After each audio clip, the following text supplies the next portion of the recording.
મંદિર પ્રભુ હજી ચેટમાં બધા કંઈ લખી રહ્યા છે, કંઈ ક્વેશ્ચન હોય તો તમે જોતા રહેજો. હા માતાજી. હા, ઓકે ઓકે. તો શ્રી હા બોલો.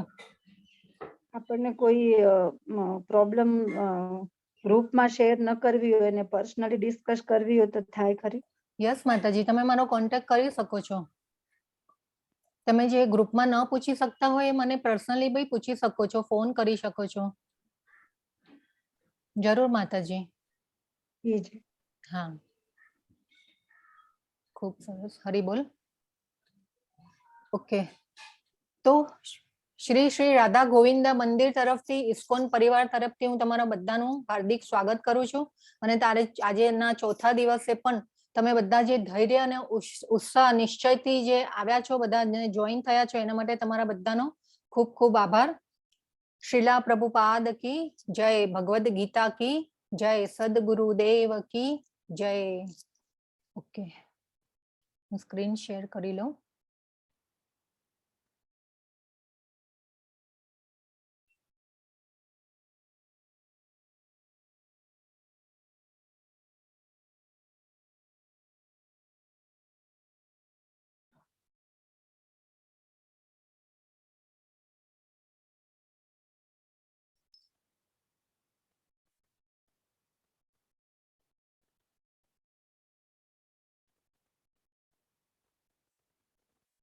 પ્રભુ દેખાય છે મારી સ્ક્રીન? યસ માતાજી. હા,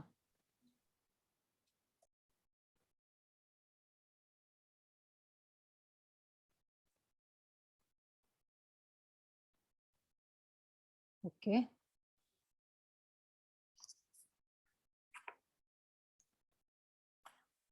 તો આપણે મંગલાચરણથી સ્ટાર્ટ કરીએ, મંગલતાને વધાવીએ. આપણા જે કૃષ્ણ ચૈતન્ય મહાપ્રભુ, જે આપણા જે સદ ગોસ્વામી ગુરુઓ આચાર્યોને આપણે આહ્વાન આપીએ અને આપણા ક્લાસમાં આપણને મને કહેવાની અને તમને સમજવાની શક્તિ આપે. અને ભગવદ્ ગીતાના જ્ઞાનને એકચ્યુઅલી સમજવાની અને જ્ઞાનને ઉતારવાની મારી કોઈ યોગ્યતા નથી, પણ મારા જે ગુરુનો આદેશ અને આ કૃષ્ણની સેવાના ભાગરૂપે હું આ કરી રહી છું. તો ભગવાન મને શક્તિ આપે તમને કહેવાની અને તમને. હરે કૃષ્ણ. આપણે મંગલાચરણ થી સ્ટાર્ટ કરીએ. પ્લીઝ મ્યુટ રાખજો બધા. હરે કૃષ્ણ. બધા મ્યુટ રાખજો પ્લીઝ પોતાને. હા. ઓમ અજ્ઞાન તિમિરાંધસ્ય જ્ઞાનાંજન શલાકયા ચક્ષુરુન્મિલિતમ યેન તસ્मै શ્રી ગુરવે નમઃ. શ્રી ચૈતન્ય મનોભીષ્ટમ સ્થાપિતમ યેન ભૂતલે સ્વયં રૂપ કદા મह्यं દદાતિ સ્વપદાંતિકમ. વંદેહમ શ્રી ગુરો શ્રીયુતપદકમલમ શ્રી ગુરુન વૈષ્ણવાંશ્ચ શ્રી રૂપમ સાગ્રજાતમ સહગણ રઘુનાથાન્વિતમ તમ સજીવમ સાદ્વૈતમ સાવધૂતમ પરિજન સહિતમ કૃષ્ણ ચૈતન્ય દેવમ શ્રી રાધા કૃષ્ણ પાદાન સહગણ લલિતા શ્રી વિશાખાન્વિતાંશ્ચ. હે કૃષ્ણ કરુણા સિંધો દીનબંધો જગતપતે ગોપેશ ગોપિકા કાંત રાધા કાંત નમોસ્તુતે. તપ્ત કાંચન ગૌરાંગી રાધે વૃંદાવનેશ્વરી વૃષભાનુસુતે દેવી પ્रणमामि હરિપ્રિયે. વાંછા કલ્પતરુભ્યશ્ચ કૃપા સિંધુભ્ય એવ ચ પતિતાનાં પાવનેભ્યો વૈષ્ણવેભ્યો નમો નમઃ. શ્રી કૃષ્ણ ચૈતન્ય પ્રભો નિત્યાનંદ શ્રી અદ્વૈત ગદાધર શ્રી વાસાદિ ગૌર ભક્ત વૃંદ. હરે કૃષ્ણ કૃષ્ણ કૃષ્ણ હરે હરે હરે રામ રામ રામ હરે હરે. હરે કૃષ્ણ સર્વેને. તો અગેન હું તમારા બધાનું સ્વાગત કરું છું, હાર્દિક સ્વાગત કરું છું અને તમારો આ ક્લાસમાં ખૂબ ખૂબ આભાર જોઈન કરવા બદલ. તો ઇસ્કોન શ્રી શ્રી રાધા ગોવિંદા મંદિર તરફથી આ કોર્સ ચાલી રહ્યો છે અને એની પાછળ અત્યારે 100 ટીચરો કામ કરી રહ્યા છે અને નહીં 450 થી 500 વોલેન્ટિયર્સ કામ કરી રહ્યા છે આની પાછળ અને સેવા આપી રહ્યા છે. તો આપણે આગળ જઈએ.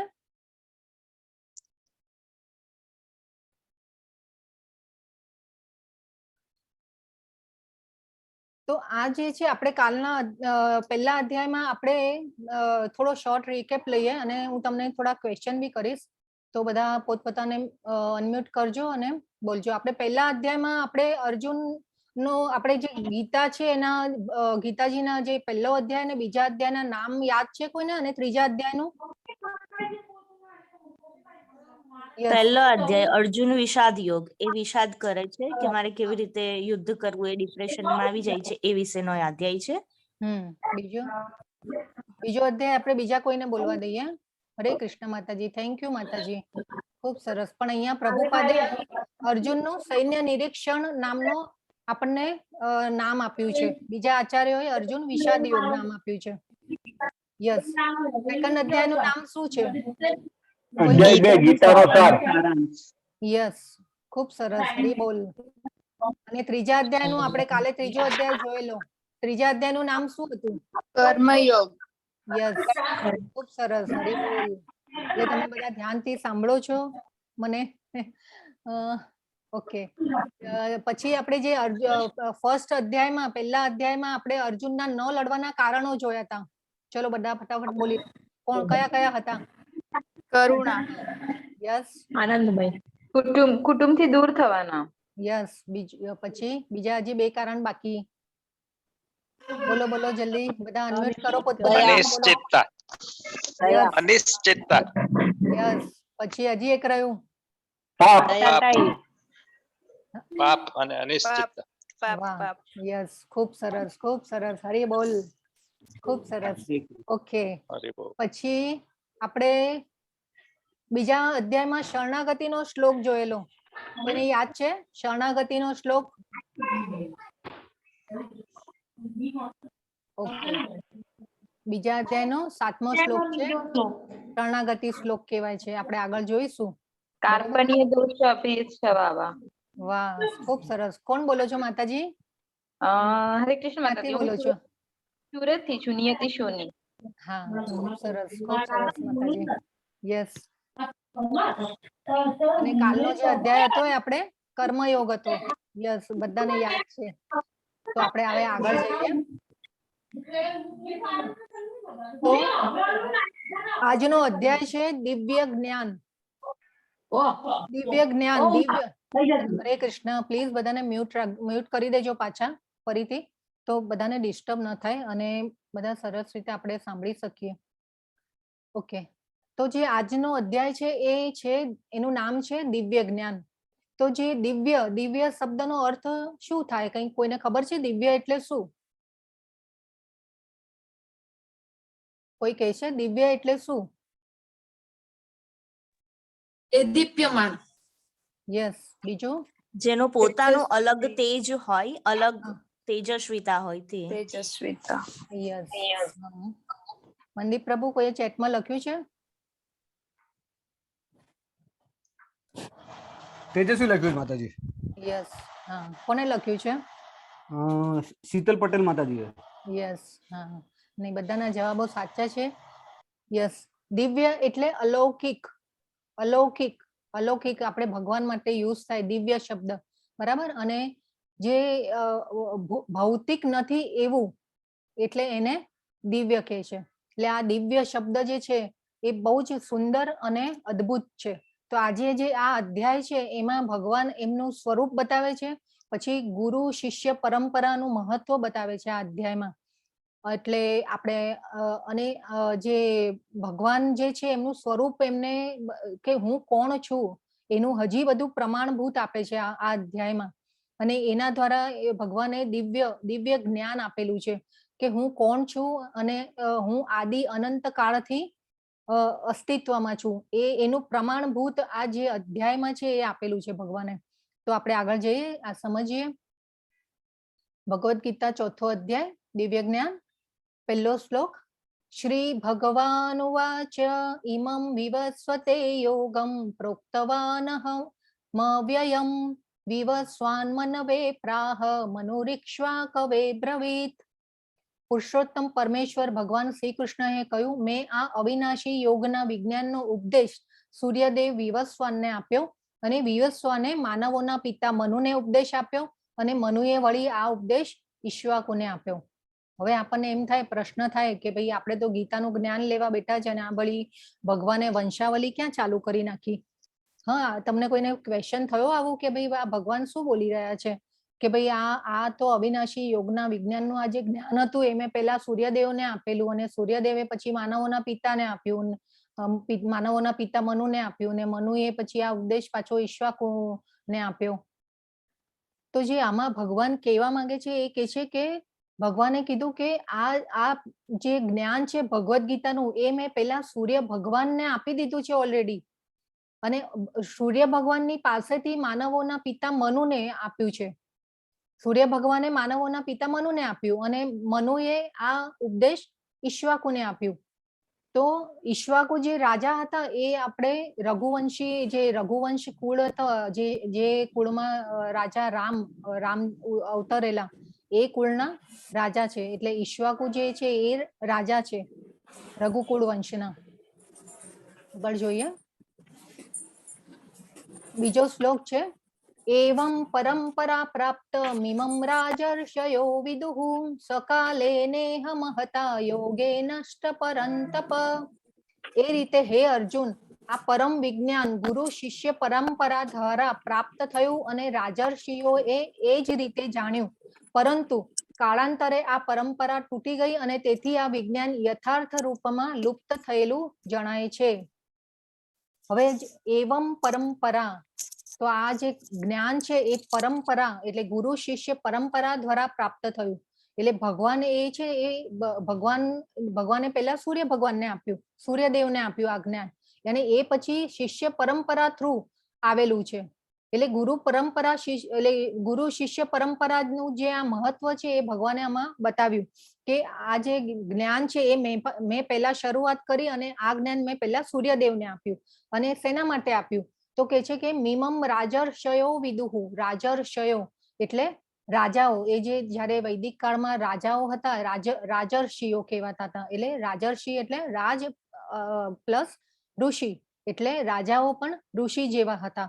તો એ જે રાજાઓને આપેલું આ જ્ઞાન, એટલે અને સૂર્ય જે દેવતા છે, સૂર્ય છે એ બધા ગ્રહોના અધિષ્ઠાતા દેવ છે.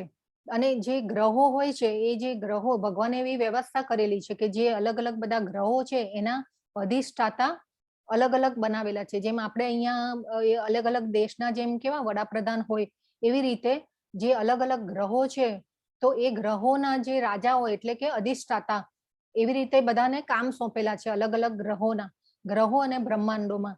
તો એ રીતે જે અલગ અલગ બ્રહ્માંડોમાં જે વ્યવસ્થા સચવાય એના માટે ભગવાને એટલા વર્ષો પહેલા આપી દીધું છે આ જ્ઞાન સૂર્ય ભગવાનને. એટલે શરૂઆત સૂર્ય ભગવાનથી થઈ અને એ પછી સૂર્યદેવે એમના પુત્ર મનુને આપી અને એ પછી મનુએ એમના પુત્ર ઈક્ષ્વાકુને આપી. અને આ ઈક્ષ્વાકુ જે રાજા હતા એ પૃથ્વી ઉપર પૃથ્વીના સમ્રાટ હતા. તો એ રીતે આ જ્ઞાન પહેલા આપેલું છે. જ્યારે ભગવાને આપણને જો કાલના અધ્યાયમાં આપણે જોયેલું કે હું આદિ અનંત કાળથી ભગવાને કીધેલું અર્જુનને કે હું પહેલા પણ હતો, અત્યારે પણ છું અને પછી પણ રહેવાનો છું. તો એ જે આ છે ભગવાને કીધું એનો આ રેફરન્સ છે કે આ જે છે અર્જુનને ખબર નથી. અર્જુન હવે આગળ કહેશે કે ભાઈ હું ને તમે તો સમકાલીન છીએ, તો આ તમે કેવી રીતે કહો છો કે ભાઈ મેં સૂર્યદેવને આ જ્ઞાન આપેલું. તો એવી રીતે આ ભગવાને પોતાનું પ્રમાણભૂત આપ્યું છે કે આ ગુરુ શિષ્ય પરંપરા, ગુરુનું મહત્વ શું છે, ગુરુ કેમ કરવાના. તો આપણું આ જે ગુરુ કરીએ છીએ આપણે ગુરુ, અને આ જે આપણું ભગવદ્ ગીતાનું જ્ઞાન છે એ પણ શિષ્ય અર્જુન દ્વારા આવેલું છે. તો એમાં પણ ગુરુ અને શિષ્ય, અર્જુને આપણે જોયેલું કે શિષ્યત્વ ભગવાનનું સ્વીકારેલું છે. આ 7મા શ્લોકમાં શરણાગતિ અને શિષ્ય બન્યો છે ભગવાનનો. આપણે 2.7 શ્લોકમાં જે આપણે હમણાં બોલ્યા કે શરણાગતિ શ્લોક, તો એમાં ભગવાનનું શરણાગતિ અને શિષ્યત્વ બેઉ સ્વીકારેલું છે. એટલે આ જે આખું જ્ઞાન છે ભગવદ્ ગીતાનું એ ગુરુ શિષ્ય પરંપરા દ્વારા આવેલું છે. આખું આ જે જ્ઞાન છે ભગવદ્ ગીતાનું ટોટલી ગુરુ શિષ્ય પરંપરા થ્રુ આવેલું છે અને ભગવાને આ પહેલા આપી દીધું છે. અને કળિયુગના જે છે વર્ષો એ 4,32,000 વર્ષો છે. એટલે અત્યારે જે કળિયુગ છે એ 4,32,000 વર્ષનો કળિયુગ છે. એમાંથી લગભગ 5,000 વર્ષ પૂરા થયેલા છે. એટલે હજી આપણે બીજા જે વર્ષો છે એ બાકી છે કળિયુગના. એટલે આને કહેવાય કે ભાઈ 5000 વર્ષ પહેલા એટલે આ જે ઈક્ષ્વાકુ કુળથી પૃથ્વી ઉપર આવેલી છે ભગવદ્ ગીતાનું જ્ઞાન, એમ કહી શકાય.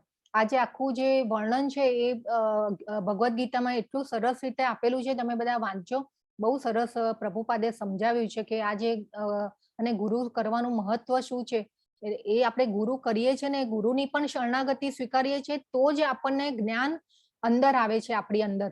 અને આપણે જે પ્રમાણભૂત ગુરુ કરવાના, આપણે જે અત્યારે તો જે કહેવાતા ગુરુઓ બહુ જ એવા થઈ ગયા છે કે જેને ગુરુ કહી પણ ન શકાય. એટલે એ રીતે પણ અહીંયા ભગવાન કહે છે કે પ્રમાણભૂત ગુરુ કેવા હોવા જોઈએ અને ગુરુ પાસેથી જ જ્ઞાન ગ્રહણ કરવું જોઈએ, તો જ એ જ્ઞાન અને શુદ્ધ ભક્તો પાસેથી આપણે જ્ઞાન ગ્રહણ કરવું જોઈએ તો એ જ્ઞાન આપણી અંદર ઉતરે છે. અને એ બી કેવી રીતે કે આપણે શરણાગતિ લઈએ છીએ તો જ એ જ્ઞાન આપણી અંદર ઉતરે છે. અને એ જ્ઞાનનું આપણે આગળ ભક્તિમય થઈ અને પછી આપણે એને પ્રેક્ટિકલ લાઈફમાં આપણે લેવાનું છે.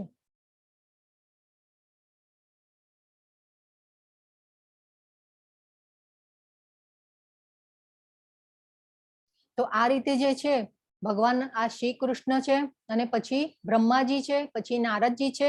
અને આ જે છે આપણે આ જોયેલો આખો ચાર્ટ કે જે શ્રીલા પ્રભુપાદ અને જે આખો ચાર્ટ આપણે પહેલા બી જોઈ ગયા છે. અને આ જે છે એ ભક્તિ સિદ્ધાંત સરસ્વતી મહારાજ છે અને એ એમના શિષ્ય છે શ્રીલા પ્રભુપાદ. તો એ રીતે આ જે ભગવદ્ ગીતાનું જ્ઞાન છે એ આપણે ટોટલ મૂળભૂત ચેનલ જે હોય એ રીતે આપણે આવેલું છે. અને આપણે આ જે કોર્સ બનાવેલો છે, આ જે કોર્સ તમે આપણે ગીતાનું પાન કરી રહ્યા છીએ, એ કોર્સ પણ મૂળભૂત એટલે જે કે પ્રોપર ચેનલ થ્રુ આવેલું છે અને એ આપણે અત્યારે લઈ રહ્યા છીએ એ જ્ઞાન. એટલે એ રીતે આપણે જ્ઞાન લેવાનું છે.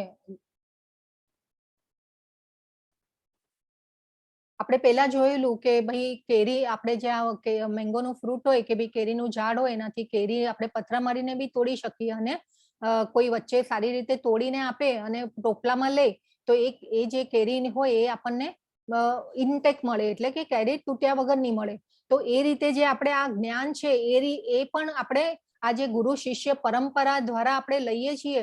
આ જે ટોટલી આપણે આ જે ગુરુઓ છે એમના થ્રુ આવેલું છે આ જ્ઞાન. એટલે સીધું કૃષ્ણ પાસેથી આવેલું છે એ રીતે કહી શકાય.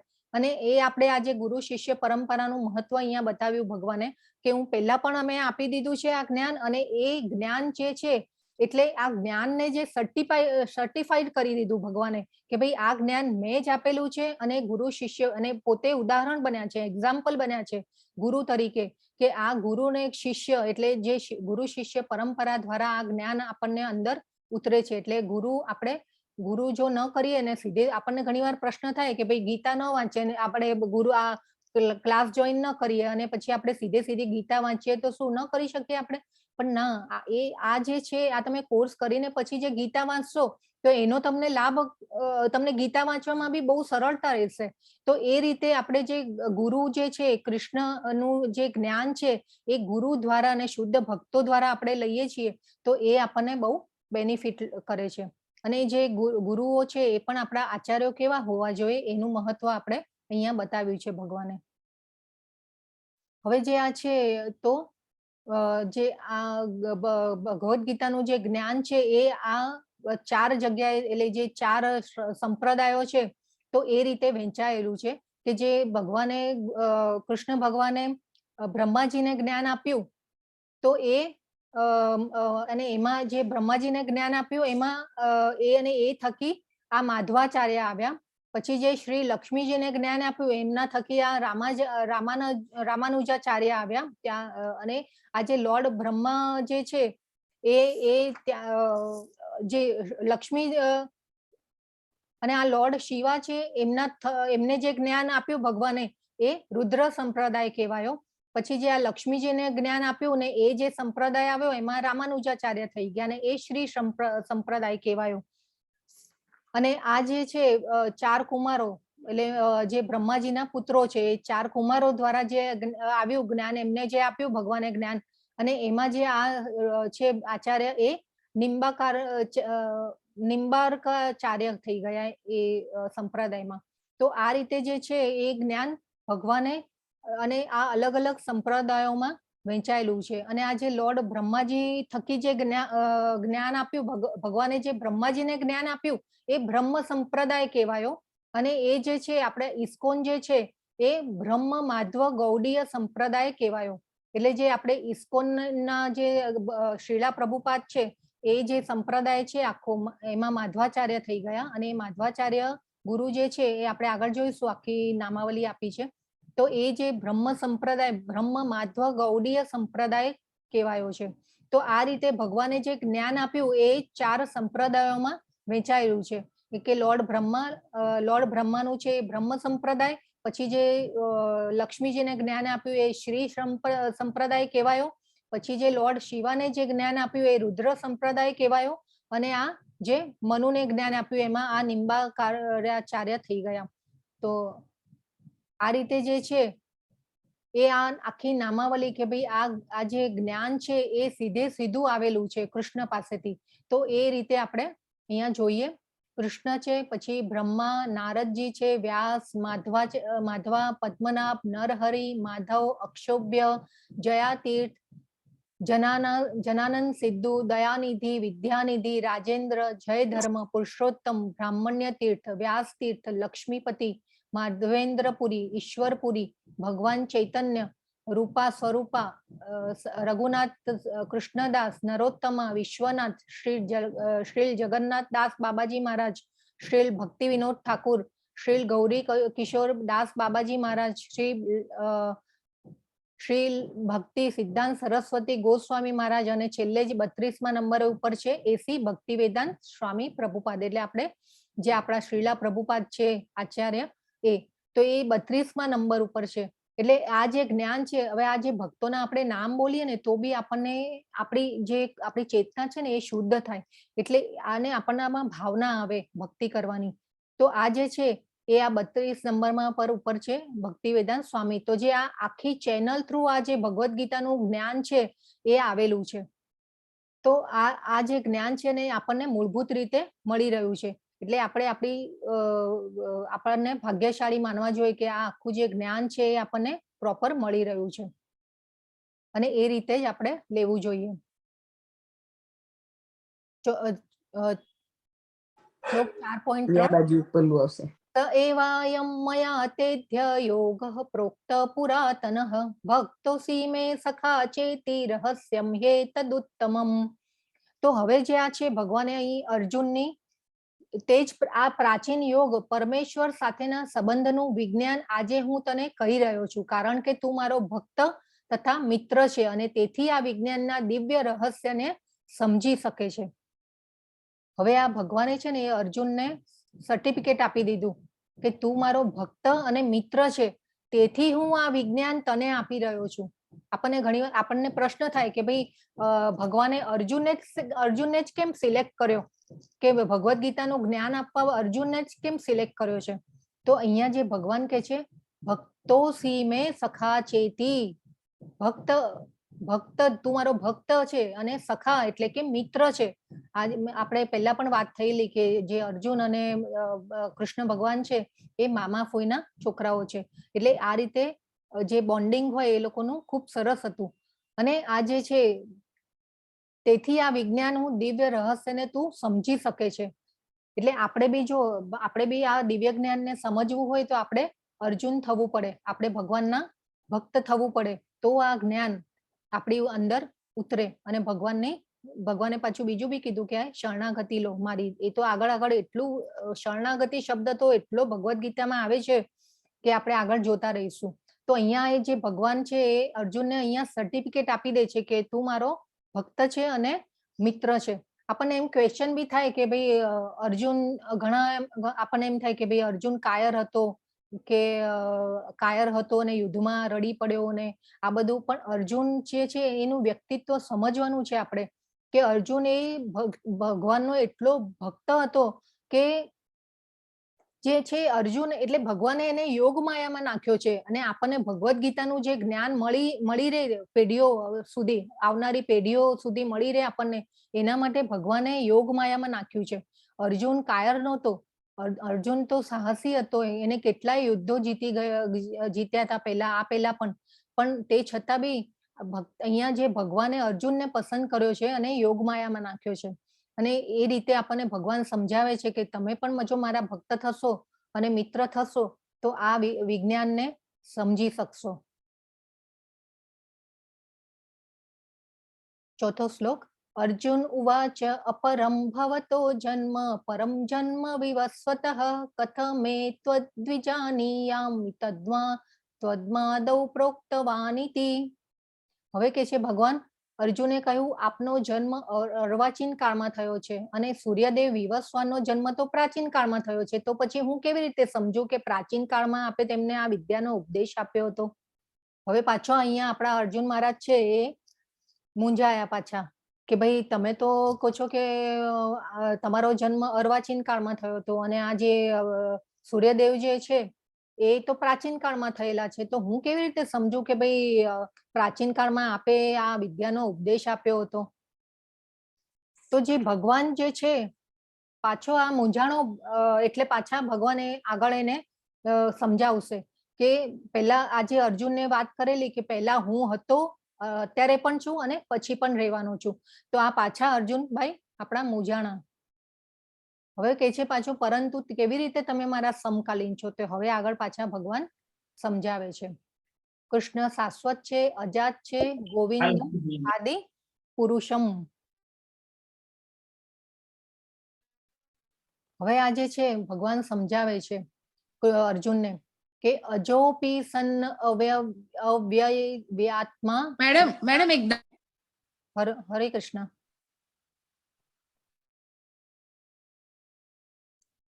અજોપી સન્ન અવ્યયાત્મા ભૂતાનમ ઈશ્વરોપી સન પ્રકૃતિમ સ્વામ અધિષ્ઠાય સંભવામી આત્મમાયયા. એટલે અહીંયા ભગવાન કહે છે કે અજો અપી સન, અજો એટલે અજન્મા, પછી કે છે કે અવ્યય એટલે અવ્યય એટલે અવિનાશી, અવિનાશી. ભગવાન કે છે હું અજન્મા છું, અવ્યય એટલે અવિનાશી અને અવિનાશી આત્મા, હું અજન્મા અને અવિનાશી આત્મા છું. ભૂતાનામ ઈશ્વરોપી સન, હું બધા ભૂતો એટલે કે સજીવો, ભૂતાનામ એટલે કે બધા સજીવો, એટલે મેં જેને બી જન્મ આપ્યો છે એ બધા સજીવોનો હું ઈશ્વર છું. ઈશ્વરો અપી સન, ભૂતાનામ ઈશ્વરો અપી સન. આ જે ભગવાન એટલો આ ખૂબ જ સુંદર શ્લોક છે અને આ ખૂબ જ સમજવાનો વિષય છે અને ભગવાને કીધું છે, આ ભગવાને આપણા માટે પ્રમાણ કર્યું છે કે હું જ ભગવાન છું એ રીતે. તો જે અહીંયા ભગવાન કહે છે કે ભૂતાનામ ઈશ્વરો અપી સન, એટલે સજીવો, જે બી સજીવો છે એનો હું ઈશ્વર છું. અને પછી કે છે પ્રકૃતિમ સ્વામ અધિષ્ઠાય, જો પ્રકૃતિ એટલે પ્રકૃતિનો હું અધિષ્ઠાતા છું. આપણે કાલે બી સમજ્યાતા કે આપણી માલિકીનું કાંઈ જ નથી, આપણે તો અહીંયા આજે સંસારમાં રહીએ છીએ, આપણે મહેમાન છીએ. આપણે એમ જ સમજવાનું છે કે આપણે મહેમાન છીએ અહીંયા પૃથ્વી ઉપર. અને આ જે છે પ્રકૃતિ એ અધિષ્ઠાતા, પ્રકૃતિ જે છે એ ભગવાનના કંટ્રોલ, ભગવાનના નિયંત્રણમાં છે એમ એ છે. ભગવાને આનું પ્રમાણ આપી દીધું અહીંયા શ્લોકમાં. સ્વામ સંભવામી આત્મમાયયા. હવે ભગવાન કહે છે કે હું મારી માયા દ્વારા હું આવું છું. સંભવામી એટલે હું જ્યારે પણ આવું છું ત્યારે હું મારી માયા દ્વારા આવું છું, મારે કોઈની પરમિશનની જરૂર નથી. તો આ જે ભગવાન જે છે એ માયા એટલે હું મારી ઈચ્છાથી આવું છું. અને ભગવાન કહે છે કે હું મને કોઈની પરમિશનની જરૂર નથી, હું મારી ઈચ્છાથી આવું છું અને હું કોને માતા બનાવીશ કોને પિતા બનાવીશ એ હું ડિસિઝન લઉં છું એનું. એટલે આ જે ભગવાન જે છે એ આ શ્લોક એટલો ઇમ્પોર્ટન્ટ છે ને કે આમાંથી સમજવાનું છે કે ભગવાન જે છે એ ભગવાન છે, વ્યક્તિ રૂપે પણ ભગવાન છે. ઘણી વાર આપણને ઘણા લોકો આમ કહેતા આપણે સાંભળ્યા હશે કે ભાઈ કૃષ્ણનો તો અવતાર થઈ ગયો અને એમના કર્મો સારા નહોતા એટલે અને એમને જેલમાં જવું પડ્યું અને આ બધા જે હવે કર્મો ભોગવ્યા અને હવે પછી મૃત્યુ પામ્યા અને પેલા પારધીએ તીર માર્યું ને ભગવાન મૃત્યુ પામ્યા અને આ ધરાતલ પર રહ્યા અને જતા રહ્યા. તો એમ નહીં, આ જે શ્લોક છે ને એના ઉપરથી આપણે આ પ્રમાણ લેવાનું છે કે ભગવાન છે અને ભગવાને કહી દીધું કે હું બધા સજીવોનો ઈશ્વર છું, એ આ ભગવાને કહી દીધું ને આમાં આ આખું સર્ટિફિકેટ એમને આપી દીધું કે હું જ ભગવાન છું. એટલે આ શ્લોક સાંભળીને આ શ્લોકને જે આ શ્લોકના જે જ્ઞાનને આપણે અંદર ઉતારવાનું છે અને આના પછી આપણને ભગવાન ઉપર ભાવ આવવો જોઈએ, ભગવાનની ભક્તિ કરવાની આપણને ઈચ્છા થવી જોઈએ. અને આ જે શ્લોક છે ને ખૂબ જ સુંદર, અને આજ આપણને આમ ઘણીવાર આપણને એમ થાય ને કે ભાઈ ભગવાન કોણ છે ને શું છે, ને આ તો આ શ્લોકને છે ને બહુ વાગડવાનો અને આ આપણે અંદર ઉતારવાનો કે આ ભગવાન છે. યસ તો મેડમ યસ હા માતાજી. છે ને આ ત્રીજા શ્લોકમાં એમણે ભગવાન એમની અર્જુનની પાત્રતા માટે વાત કરી કે એ ખૂબ જ પરફેક્ટ હતા, એકદમ એમના મિત્ર સખા હતા અને એમના શિષ્ય હતા, એકદમ બેસ્ટ શિષ્ય હતા, એટલે એમણે આ ગીતાનો ઉપદેશ આપ્યો. હવે ચોથામાં એથી જો એમને એટલા બેસ્ટ શિષ્ય હતા, એમને આટલી બધી શરણાગતિ સ્વીકારી લીધેલી, તો પછી એમણે ભગવાનના ઉપર ડાઉટ કેમ કર્યો? ચોથા શ્લોકમાં એમને કેમ એવો ડાઉટ આવ્યો કે તમે જ આ શ્લોક આપ્યો છે? એટલે આ બે એકદમ ઓપોઝિટ નથી લાગતું? હા જી માતાજી, ખૂબ સરસ ક્વેશ્ચન. એટલે એ જે ભગવાનને છે ને યોગ માયામાં નાખ્યો છે, અને ભગવાને યોગ માયામાં નાખી અને ભગવાનને અર્જુનને પ્રશ્ન પૂછવા માટે મજબૂર કર્યા છે કે એક પ્રશ્ન આવે અને પછી ભગવાન જવાબ આપતા જાય, એટલે આપણી આવનારી પેઢીઓ માટે આપણને આ જ્ઞાન મળી રહે ને એના માટે અર્જુનને મૂંઝવણમાં મૂક્યો છે. અને અર્જુન ક્વેશ્ચન કરે રાખે છે, એકમાંથી બીજો ક્વેશ્ચન, બીજામાંથી ત્રીજો, એ રીતે. તો આપણે અહીંયા એ સમજવાનું છે કે એટલે મેં તમને કીધું ને કે ભગવાને યોગ માયામાં નાખ્યા છે અર્જુનને, એટલે એ રીતે આપણે સમજવાનું છે કે અર્જુન આપણા માટે ક્વેશ્ચન પૂછી રહ્યા છે. આપણને તો જ આ જ્ઞાન મળી શક્યું, નહીં અને તો સમજ યસ ભગવાને ભક્ત, એટલે આપણે બી અર્જુન જેવા ભક્ત બનવાનું છે, ભગવાનની સેવા કરવાની છે, તો જ આપણે શરણાગતિ સ્વીકારીને સેવા કરવાની છે ભગવાનની. અહીંયા બી ભગવાને એ જ કીધું કે તું મારો ભક્ત બનીશ તો જ આપણું આ જ્ઞાન છે એ આપણી અંદર ઉતરશે. આગળ આવશે શ્લોકોમાં 18 અધ્યાય જે છે એક પછી એક એટલા ઇન્ટરેસ્ટિંગ અધ્યાયો છે, એ આપણે સમજવાના છે. આગળ જઈએ. હવે જે છે ભગવાનના માટે બ્રહ્મ સંહિતામાં બ્રહ્માજીએ પ્રાર્થના કરેલી છે. તો જે આ પ્રાર્થના છે ને એ જે છે એ શ્લોકો છે આ. તો આ જે છે બ્રહ્મ સંહિતામાં 5મા અધ્યાયનું 33મો શ્લોક છે.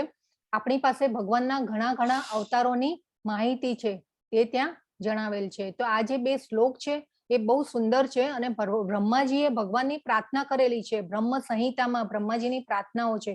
તો એ છે કે અદ્વૈતમ અચ્યુતમ અનાદિ અનંત રૂપમ આદ્યમ પુરાણ પુરુષમ નવ યૌવનં ચ વેદેષુ દુર્લભમ અદુર્લભમ આત્મભક્તૌ ગોવિંદમ આદિ પુરુષમ તમહમ ભજામી.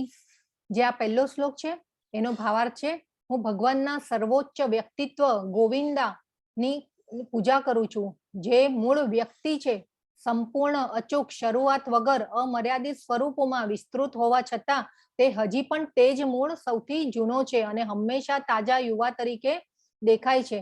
ભગવાનના આવા શાશ્વત આનંદમય સર્વ જ સ્વરૂપો સામાન્ય રીતે શ્રેષ્ઠ વૈદિક વિદ્વાનો પણ સમજી શકતા નથી, પરંતુ તે હંમેશા શુદ્ધ નિરાધાર ભક્તો માટે પ્રગટ થાય છે. હવે જે આ બીજો શ્લોક છે એમાં આપણે એ સમજાવ્યું છે. રામાદિમૂર્તિષુ કલ નિયમેન તિષ્ઠુન નાનાવતારમ અકરોદ ભુવનેષુ કિંતુ કૃષ્ણ સ્વયં સમભવત પરમઃ પુમાન યો ગોવિંદમ આદિ પુરુષમ તમહમ ભજામી. હવે જે આ શ્લોકમાં ભગવાન બ્રહ્માજી કે છે હું ભગવાન ગોવિંદ કૃષ્ણના સર્વોચ્ચ વ્યક્તિત્વની હું પૂજા કરું છું, જે હંમેશા રામ, નૃસિંહ અને ઘણા અવતારો જેવા વિવિધ અવતારોમાં સ્થિત હોય છે, પરંતુ કૃષ્ણ તરીકે ઓળખાતા ભગવાનના મૂળ વ્યક્તિ છે અને જે વ્યક્તિગત રૂપે અવતાર લે છે. એટલે જો આ બ્રહ્માજીએ પણ કહી દીધું કે ભગવાન વ્યક્તિ છે અને ભગવાન અવતાર લે છે, પણ એ અવતાર ક્યારે લેશે એ પણ આગળ ભગવાન કહેશે આ અધ્યાયમાં. આ જે અધ્યાય છે ને એ આખા ભગવાનનું સ્વરૂપ શું છે અને ભગવાને આમાં પ્રમાણ આપી દીધું છે કે હું છું અને વ્યક્તિત્વ રૂપે પણ છું.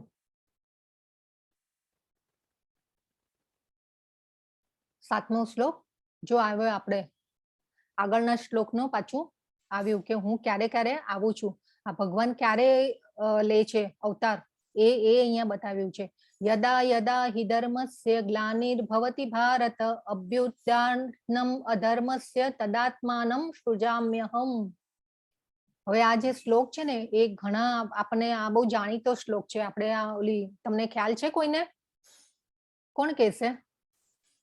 મહાભારત સિરિયલ માં આવતું પેલા યસ, જ્યારે ધર્મ- હરી બોલ. જે ધર્મ પતન થાય છે અને અધર્મ વધે છે ત્યારે ત્યારે હું યુગ સ્વરૂપે યુગ પુરુષ તરીકે જન્મ લઉં છું. યસ, કોણ બોલો છો માતાજી? ક્યાંથી બોલો છો? હરે કૃષ્ણ માતાજી. કોને જવાબ આપ્યા? નામ બોલી દો ફટાફટ. પ્રીતિ વ્યાસ. યસ, બરાબર, ખૂબ સરસ. તો અહીંયા કે છે ભગવાન આ જયારે આ મહાભારતની સિરિયલ આવતી હતી ને ત્યારે એનું ટાઇટલ સોંગ હતું. એટલે આમાં ભગવાન કે છે હે ભરતવંશી, જ્યાં અને જ્યારે ધર્મનું પતન થાય છે અને અધર્મનું ભારે વર્ચસ્વ જામે છે તે વખતે હું સ્વયં અવતરું છું. હવે જે અહીંયા ભગવાને કીધું કે પહેલા તો ભગવાને ઇન્ફોર્મેશન આપી દીધી આપણને કે હું અવતરું છું ને અવતાર લઉં છું. હવે ભગવાન કહે છે કે જ્યારે જ્યારે ધર્મનું પતન થાય છે અને અધર્મનું ભારે વર્ચસ્વ જામે છે તે વખતે હું સ્વયં અવતરું છું. પણ એ કોના માટે અવતરે છે? આપણા માટે તો ભગવાનને આપણને મારવા હોય તો આપણને તો ભગવાન આંખનું મટકું મારે ને તોય આપણને તો મારી શકે. પણ અહીંયા શું કીધું છે ભગવાને? ધર્મનું પતન થાય છે અને અધર્મનું ભારે વર્ચસ્વ જામે છે તે વખતે હું સ્વયં અવતરું છું. તો આ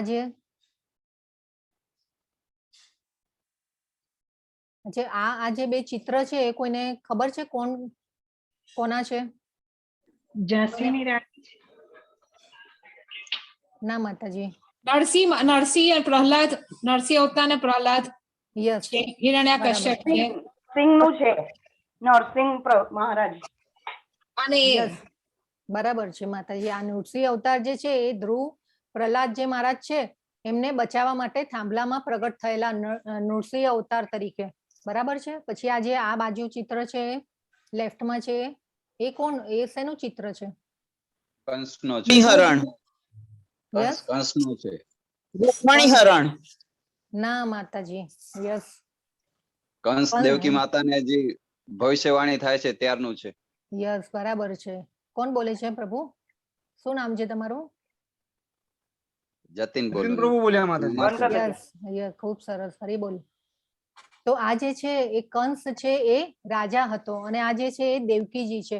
જ્યારે દેવકીજીના લગ્ન થયા વસુદેવજી સાથે ત્યારે જે છે એ દેવકીજી અને વાસુદેવને દેવકીજીને જ્યારે વળાવે છે, સાસરે જવાનો વારો આવે છે ત્યારે કંસ જે છે દેવકીજી એમને એટલા વાલા હતા કે ભાઈ બહેનનું એટલું બોન્ડિંગ અહીંયા પણ હતું. પણ અને કંસ જે છે એ આસુરી વૃત્તિનો હતો એકચ્યુઅલી આપણે જોઈએ તો અહીંયા જે છે વળાવવા માટે જતો હોય છે ને આ જે રથમાં લઈને બેસાડીને જતા હોય છે ત્યારે આકાશવાણી થાય છે અને જ્યારે કંસને ખબર પડે છે કે ભાઈ દેવકીનું 8મું બાળક મારું મૃત્યુ કરવાનો છે એટલે મને મારવાનો છે ત્યારે એ તલવાર લઈને દેવકીજીને મારવા માટે ઉપાડે છે હાથ. હવે આપણે જોઈએ કે ભાઈ અત્યારના જમાનામાં આવી રીતે કોઈ બેન ભાઈને મારી શકે? તો આ જે છે આસુરી વૃત્તિનો કંસ હતો અને એટલે આ જે અધર્મ થયો એના માટે ભગવાને અને દુષ્ટોનો સંહાર કરવા માટે આવે છે ભગવાન અને ભક્તોનો ઉદ્ધાર કરવા માટે આવે છે ભગવાન. તો અહીંયા જે ભગવાન કહે છે કે હું અધર્મનું જ્યારે પતન થાય છે ત્યારે હું અવતરું છું. અને આ જે આપણે કાલે પણ જોયું હતું કે ભાઈ 500 વર્ષ પહેલા પણ જે કૃષ્ણનો અવતાર થયેલો એ કોણ કહેશે? કોણ હતો? આપણે કાલે સમજેલા. હરે કૃષ્ણ. કૃષ્ણનો અવતાર આ કળિયુગમાં બી આવેલા છે ભગવાન. કૃષ્ણએ અવતાર લીધો છે આપણે કાલે સમજ્યા પંચતત્વ. ખૂબ સરસ, હરી બોલ. ચૈતન્ય મહાપ્રભુ. યસ, યસ, ખૂબ સરસ માતાજી. હા, થેન્ક યુ, હરી બોલ. તો આ જે છે ચૈતન્ય મહાપ્રભુ પણ 500 વર્ષ પહેલા આવ્યા અને એમને આ સંકીર્તન મંત્ર જે છે ભગવાનનું જે સંકીર્તનનો કોન્સેપ્ટ લઈ આવ્યા કે હરિનામ જાપ કરશો અને હરિનામ લેશો તો આ કળિયુગમાં તમારો ઉદ્ધાર થશે. આપણે જે યજ્ઞો ને બધાનું સમજાતા કોન્સેપ્ટ એ આ કળિયુગમાં પોસિબલ નથી. એટલા માટે ચૈતન્ય મહાપ્રભુ જે છે એ આ નામ હરિકીર્તનનો કોન્સેપ્ટ લઈને આવ્યા. અને ચૈતન્ય મહાપ્રભુ જે છે એ ભક્ત અવતાર તરીકે આવેલા છે અને રાધાજીના સ્વાંગમાં આવેલા છે. હવે જો ભગવાન કહે છે અહીંયા પરિત્રાણાય સાધુનામ વિનાશાય ચ દુષ્કૃતામ ધર્મ સંસ્થાનાર્થાય સંભવામી યુગે યુગે. ભક્તોનો ઉદ્ધાર કરવા અને દુષ્ટોનો વિનાશ કરવા તથા ધર્મના સિદ્ધાંતોની પુનઃ સ્થાપના કરવા માટે હું સ્વયં દરેક યુગમાં પ્રગટ થાઉં છું. પરિત્રાણાય સાધુનામ એ જે છે એ આપણે સમજવાનું છે કે સાધુ એટલે ભક્તો આપણા, એટલે આપણે જે ભક્ત તરીકે આપણે કહી શકાય સાધુ નામ. એટલે ભક્તો અહીંયા કે છે ભગવાન કે હું જયારે અવતરું છું તો ભક્તોના ઉદ્ધાર કરવા માટે અવતરું છું. બાકી આપણા બધાને તો મારવા હોય તો એમ તો ભગવાન આંખનું મટકું મારે ને તો એ મારી શકે અને એ રીતે છે. એટલે આપણે એ સમજીએ કે ભક્તોનો ઉદ્ધાર કરવા માટે ભગવાન આવતા હોય છે ને અવતાર લેતા હોય છે. જે આ છે ભગવાને અહીંયા એટલે જે આ કંસનો સંહાર કરવા માટે આવ્યા ભગવાન અને દેવકી અને વસુદેવના બાળક રૂપે અહીંયા અવતર્યા છે. અહીંયા જો ભગવાને અહીંયા પણ લીલા કરી છે. આ જો આ જે દ્વારપાલ છે એને પણ યોગ નિદ્રામાં નાખ્યા છે બધાને. અને વસુદેવજી છે એ ટોપલામાં કૃષ્ણને લઈને નીકળે છે અને આ જે ભગવાનનો અવતાર છે એનું આ વર્ણન અહીંયા બતાવેલું છે. અને જે પહેલા જે છે પહેલા જે આપણું આ જે જોયો હજુ ચોથો જે અધ્યાય છે એનો છઠ્ઠો શ્લોક જોયો આપણે કે એમાં પણ આ જે દેવકી અને વસુદેવ જે છે એમને પણ ભગવાને ચતુર્ભુજ રૂપે દર્શન આપ્યા છે પહેલા, કેમ કે એ પણ ભગવાનના ભક્ત હતા બે વસુદેવ અને દેવકીજી. એટલે એમને એમના દ્વારા અહીંયા પ્રગટ થવાનું પૃથ્વી ઉપર નક્કી કર્યું અને એમને એ ભક્ત હતા એટલા માટે ભગવાન, એટલે આપણે વિચારવાનું છે અહીંયા કે એમના થકી ભગવાને જન્મ લીધો છે. એટલે એ રીતે ભક્ત છે ને એ ભગવાનને બહુ વાલો હોય છે. એટલે ભક્ત માટે અને આ જે યુદ્ધ થયું એ પણ અર્જુન એમનો ભક્ત હતો અને પાંડવો ધર્મની સાઈડ હતા. એટલે ભગવાને યુદ્ધનું જે છે કરુણાનો જવાબ આપ્યો કે નહીં, સેલ્ફ ડિફેન્સ જરૂરી છે. એટલે ભક્તોની પજવણી છે ને એ ભગવાન જરા પણ સહન નથી કરી શકતા. હજી પોતાના માટે કોઈ વ્યક્તિને ક્ષમા આપી દે પણ ભક્તોની પજવણી છે ને એ ભગવાન ક્યારે બી સહન નથી કરતા. એ જે છે ને એ આપણે સમજવાનું છે. એટલે આપણે પણ ભક્ત બનવાનું છે અને આપણે જો ભગવાનની શરણાગતિ લઈને આપણે એમની ભક્તિમાં આગળ વધીશું તો આપણા પણ શોક અને ભય અને ભગવાન આપણા પણ પાપ લઈ લેશે. કાલે કીધેલું કે હું તારા પાપ લઈ લઈશ. અને કાલનો જે કર્મયોગ હતો એ ભગવાને આખો એ જ સમજાવ્યો છે કે તું મારા માટે કર્મ કર, હું તને પાપમાંથી મુક્ત કરીશ. તો એ રીતે જે આ છે એ આગળ આપણે જોયું.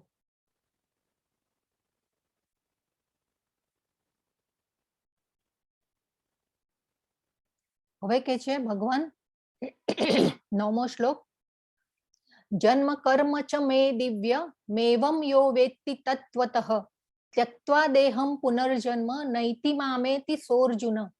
હે અર્જુન, જે મનુષ્ય મારા પ્રાગટ્ય તથા કર્મોની દિવ્ય પ્રકૃતિને જાણે છે તે આ શરીરને ત્યજ્યા પછી આ ભૌતિક જગતમાં ફરીથી જન્મ લેતો નથી પરંતુ મારા સનાતન ધામને પામે છે. આ જો ભગવાને કેટલું મોટું સ્ટેટમેન્ટ આપી દીધું. અહીંયા ભગવાન પોતે કહે છે કે મારા જન્મ અને કર્મો દિવ્ય છે. ભગવાનના જે અવતાર છે ભગવાન પોતે દિવ્ય છે અને એમના કર્મો એટલે ભગવાનની જે લીલાઓ, જે ભગવાને લીલાઓ કરી એ એમના કર્મ તરીકે.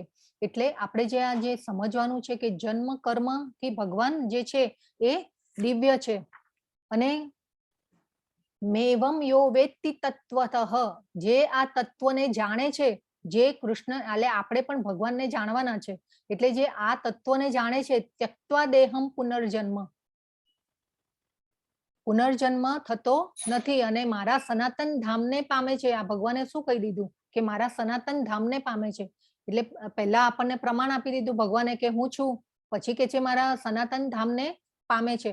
તો આ જે સનાતન ધામ છે એમાં ભગવાન વસે છે અને અત્યારે પણ ભગવાનની લીલાઓ ચાલુ જ છે, આપણને ખબર નથી હોતી, પણ ભગવાન ત્યાં પણ આધ્યાત્મિક જગત છે એ 3/4 જે પાર્ટ છે એ આધ્યાત્મિક જગતમાં આવેલું છે અને આપણે જે છીએ અહીંયા પૃથ્વી ઉપર એ 1/4 ભૌતિક જગત છે એ 1/4 પાર્ટ છે. એટલે આપણને ઘણીવાર એમ થાય કે આ પૃથ્વીની વસ્તી 700 કરોડની છે, આપણને એટલું લાગે કે હા હા અધધ કેટલી વસ્તી છે હે, પણ આ જે છે આપણે સમજવાનું છે કે આધ્યાત્મિક જગતમાં તો આના કરતા પણ વધારે છે. અને આ જે છે આપણે સમજીએ કે ભાઈ ચલો આપણે મૃત્યુ થયું ને પછી પુનર્જન્મ પછી શું, ક્યાં જવાનું? તો ભગવાન કહે છે તું સનાતન ધામને પામીશ, મારા ધામને પામીશ. આપણે કાલના અધ્યાયમાં જોઈશું કે આપણે ક્યાં છીએ અને ક્યાંથી ક્યાં ટ્રાવેલ કરવાનું છે. આખો જે ગોલોક ચાર્ટ છે આપણે સમજવાનો છે. કાલનો બહુ ઇન્ટરેસ્ટિંગ છે અધ્યાય. તો આ જે છે એ ભગવાન કહે છે કે મારા જન્મ અને કર્મો દિવ્ય છે. મેવમ યો વેત્તિ તત્વતઃ, એટલે આ જે તત્વને જે જાણે છે એ પુનર્જન્મ પામતો નથી. એટલે આપણે જે છે એ શું કરવાનું છે, આપણે ભગવાનની ભક્તિમાં અને આપણા મનને કંટ્રોલ કરી, આપણી ઇન્દ્રિયોને કંટ્રોલ કરી અને મનને શાંત કરી અને ભગવાનમાં લગાવવાનું છે. અને એ રીતે આપણે ધીરે ધીરે ધીરે ઉપર સત્વગુણમાં આગળ જઈ અને આગળ વધવાનું છે આધ્યાત્મિકતામાં. તો એ ભગવાન અહીંયા કહેવા માંગે છે કે જન્મ કર્મ ચ મે દિવ્ય મેવમ યો વેત્તિ તત્વતઃ ત્યક્ત્વા દેહમ પુનર્જન્મ નૈતિ મામેતિ સોર્જુન. આ બધા ભગવાનને સર્ટિફાઈડ, એટલે આ જે છે ને ભગવદ્ ગીતા એ આપણો લવ લેટર છે, ભગવાનનો લવ લેટર છે. અને આ આપણે લવ લેટરને સમજવાનું છે. ભગવાને કેટલું સરસ કહી દીધું છે આમાં. અને આ જો આ વસ્તુ આપણે ન સમજીએ ને તો આપણે પ્રભુપાદે તો લખીએ છે કે આપણે મૂઢ છીએ, એમ મૂર્ખ છીએ, એવું પ્રભુપાદ તો લખે છે એમની ગીતામાં. તો આગળ જઈએ. હવે કે છે કૃષ્ણને જાણવાથી શું ફાયદો થાય છે, તો કે વીત રાગ ભય ક્રોધા મન્મયા મામુપાશ્રિતાઃ બહવો જ્ઞાન તપસા પૂતા મદભાવ માગતાઃ. તો જે છે વીત રાગ ભય અને ક્રોધ એટલે આસક્તિ, ભય, ક્રોધ. મન્મયા મામુપાશ્રિતા એટલે આસક્તિ, ભય તથા ક્રોધથી મુક્ત થઈને મારામાં સંપૂર્ણ રીતે લીન થઈને અને મારું શરણ લઈને અનેક મનુષ્યો ભૂતકાળમાં મારા વિશેના જ્ઞાનથી પવિત્ર થયા છે અને એ રીતે તેઓ બધા મારા દિવ્ય પ્રેમને પામ્યા છે. તો એ જે ભગવાન કહે છે કે આસક્તિ, ભય અને ક્રોધમાંથી આપણે પણ મુક્ત થઈને ભગવાનમાં આપણું મનને લગાવવાનું છે. આપણે જેમ વાત કરી કે ભાઈ બીજા બધા જે ગ્રહો છે એની ઉપર પણ વસ્તી છે, એટલે બધા બ્રહ્માંડોમાં અલગ અલગ પોપ્યુલેશન છે ને એ રીતે જે છે. તો એ ભગવાન કહે છે કે તું મારા સનાતનને ધામને પામીશ. કેવી રીતે? તો કે આસક્તિ, ભય તથા ક્રોધથી મુક્ત થઈને. અને આ જે છે બહવો જ્ઞાન તપસા, એટલે આનાથી ભૂતકાળમાં આ મનુષ્યો, કેટલાય મનુષ્યો મારા જ્ઞાનને પ્રાપ્ત કરીને મદભાવ માગતા એટલે મારા દિવ્ય પ્રેમને પામ્યા છે. એમ કહેવા માંગે છે અહીંયા ભગવાન. ભગવાને કેટલું પ્રમાણ આપ્યું છે આ બધા શ્લોકોમાં, આપણે ખૂબ જ સમજવાના છે. અને આ ગીતા, ભગવદ્ ગીતા વાંચો તમે, ખૂબ સરસ પ્રભુપાદે એટલું સરસ વર્ણન કર્યું છે. અને ગીતાને વાંચવાની કેવી રીતે ખબર છે? પહેલા પેજથી સ્ટાર્ટ કરો ને તમે, પહેલા પેજથી જ સ્ટાર્ટ કરવાનું. એવું નહીં કે પ્રસ્તાવના નહીં વાંચી અને આપણે પહેલો અધ્યાય સ્ટાર્ટ કરી દો, નહીં, એવું નહીં. આખી જે ગીતાનો આખો સાર છે ને, પ્રભુપાદે ક્યાંથી ગીતા સ્ટાર્ટ થઈ ને એટલું સમજાવ્યું છે સરસ રીતે. પ્રસ્તાવના જેટલી ઇન્ટરેસ્ટિંગ છે ને કે તમે આમ આગળ આગળ વાંચવા માટે પ્રેરાવો કે ભાઈ હા હવે પછી શું, હવે પછી શું, એ રીતે. તો આ ભગવદ્ ગીતાને મારી ખૂબ વિનંતી છે બધાને કે ભગવદ્ ગીતા વાંચો તમે બધા અને સ્ટાર્ટ કરો વાંચવાની. તમને એટલું ઇન્ટરેસ્ટ આવશે અને ભગવાને શું કીધું છે આપણે એ આપણને આપણે જાણીએ ને તો આપણને બી અંદર ભગવાન માટે ભાવ થવા લાગે. અને એ ભાવ આવે એ પછી આપણે ભગવાનની ભક્તિમાં આગળ જતા જઈએ. હવે ભગવાન અને આપણા વચ્ચે શું તફાવત છે એ અહીંયા બતાવ્યું છે. હવે જે ભગવાન છે એ તેમનું સ્વરૂપ કાયમી છે એમ કીધું છે અહીંયા. જો તો આપણે જે છે ભગવાનનું સ્વરૂપ કાયમી છે. આપણે એ જોયું હતું કે ભગવાન જે છે એ વૃદ્ધાવસ્થામાં આવતા જ નથી. એ ઓલવેઝ નવયુવાન જેવા જ લાગે છે. અને એ જે છે ભગવાનનું સ્વરૂપ એટલું અદ્ભુત અને એ છે. એટલે આપણે જે એક પ્રાર્થના છે, કંદર્પ કોટિક મનીય વિશેષ રૂપમ ગોવિંદમ આદિ પુરુષમ તમહમ ભજામી. તો જે છે કંદર્પ કોટી એટલે કરોડો, કંદર્પ કોટી કમનીય એટલે જે હજારો કામનો કરોડો કામદેવો કામદેવ છે એ કોઈને એક મોહિત કરે, પણ અહીંયા તો કીધું કે હજારો કામદેવોને પણ શરમાવે એવું ભગવાનનું સ્વરૂપ છે. કંદર્પ કોટી કમનીય વિશેષ રૂપમ એટલે ભગવાનને એવું કીધું છે કે કામદેવ બીજાને મોહિત કરે, પરંતુ કરોડો કામદેવને મોહિત કરે તેવું તેમનું સ્વરૂપ છે. તો આપણું સ્વરૂપ કેવું છે? આપણું સ્વરૂપ કામ ચલાવવું છે. તો આપણે જે નાના હોઈએ ત્યારનો આપણો ફોટો કેવો હોય, પછી આપણે આગળ બીજા 5 વર્ષ પછીનો ફોટો, પાછા બીજા 5 વર્ષ ફોટામાં જોઈએ તો આપણે બધા સ્વરૂપ આપણા અલગ અલગ જ, આપણા ફોટા અલગ અલગ જ આવતા હોય. તો આપણે એ રીતે સમજવાનું છે કે આપણું સ્વરૂપ કામ ચલાવવું છે. તેમનું શરીર આધ્યાત્મિક છે, આપણું શરીર ભૌતિક છે.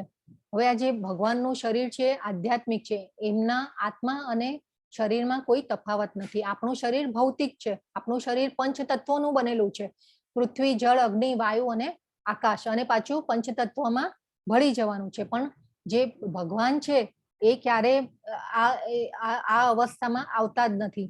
ભગવાન તો અજન્મા અવ્યયમ એટલે અવિનાશી છે. આપણે આગળના શ્લોકમાં સમજ્યા કે ભગવાન જે છે એ અજન્મા અને અવ્યયમ એટલે અવિનાશી છે. પછી તેમના શરીર અને આત્મામાં કોઈ તફાવત નથી. આપણું શરીર આત્માથી અલગ છે.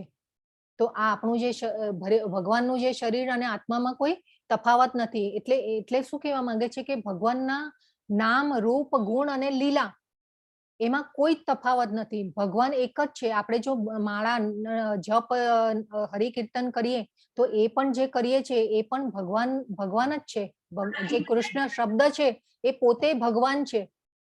એટલે આપણે પણ, અને તમે જોશો ને માળા કરશો ને એટલે આમ તમને શાંતિનો અનુભવ થશે.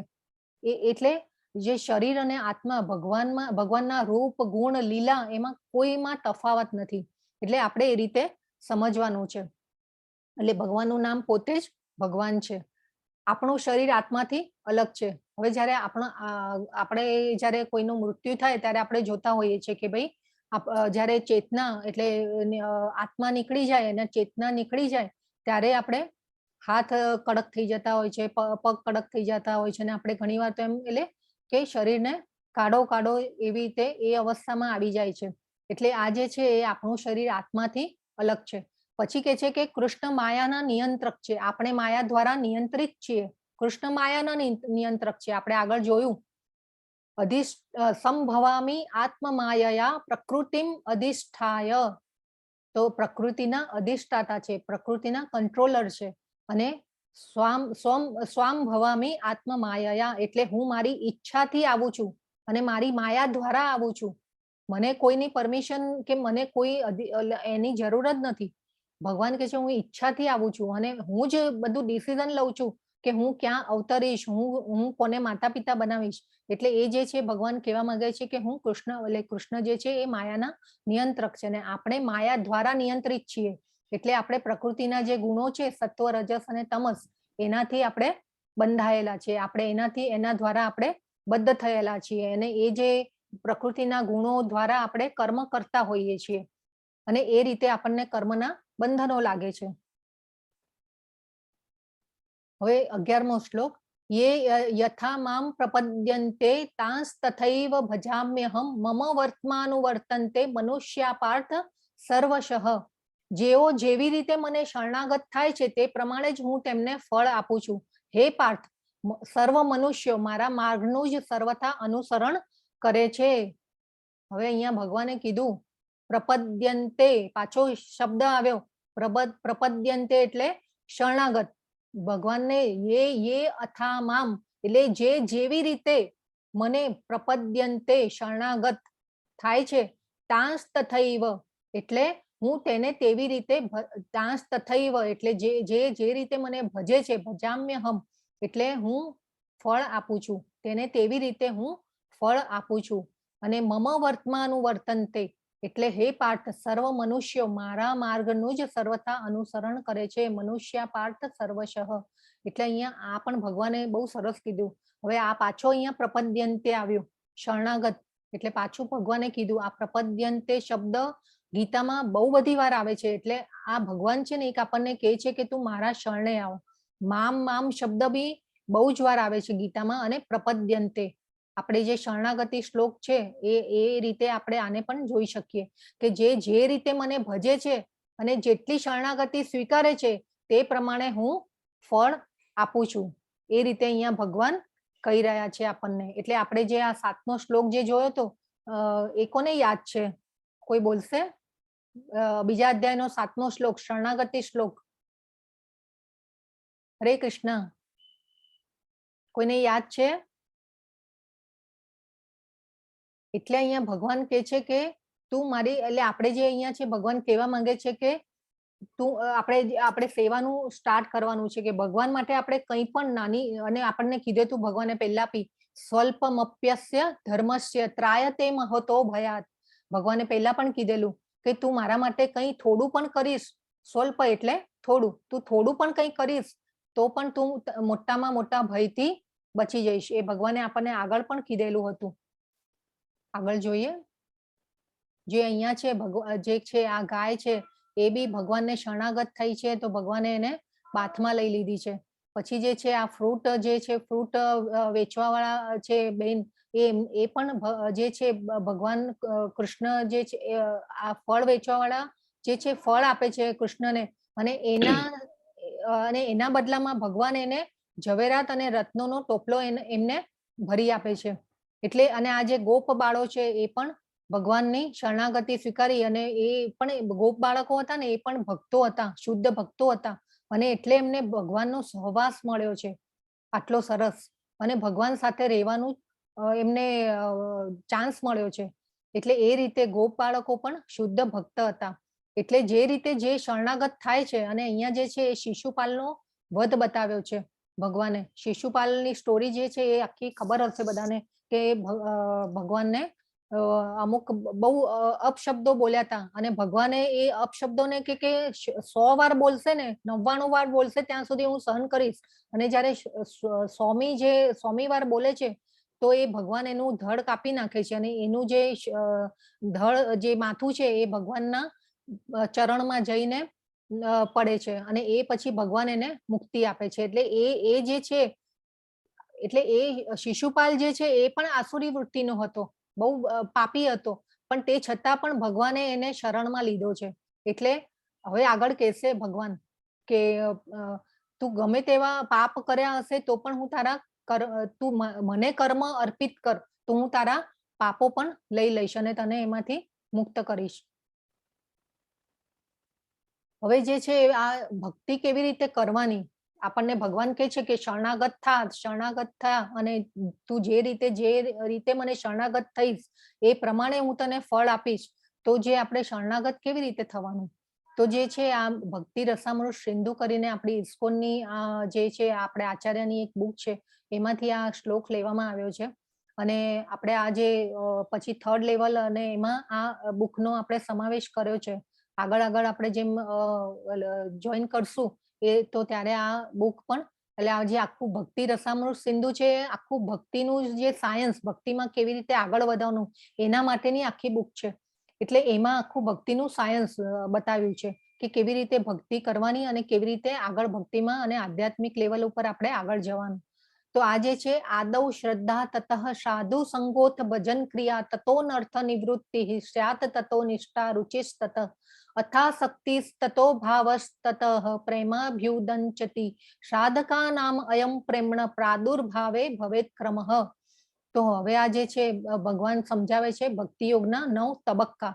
તો કેવી રીતે, તો જે છે શ્રદ્ધા, તો શ્રદ્ધાનું આપણે, તમે જે આ બધા આવ્યા છો અને થોડીક શ્રદ્ધા હતી તો તમે આ કોર્સને જોઈન કર્યો, તમને ગીતાને ભગવદ્ ગીતાને સમજવાની થોડી ઈચ્છા થઈ, શ્રદ્ધા ઉત્પન્ન થઈ, એટલે તમે આ કોર્સમાં જોડાયા.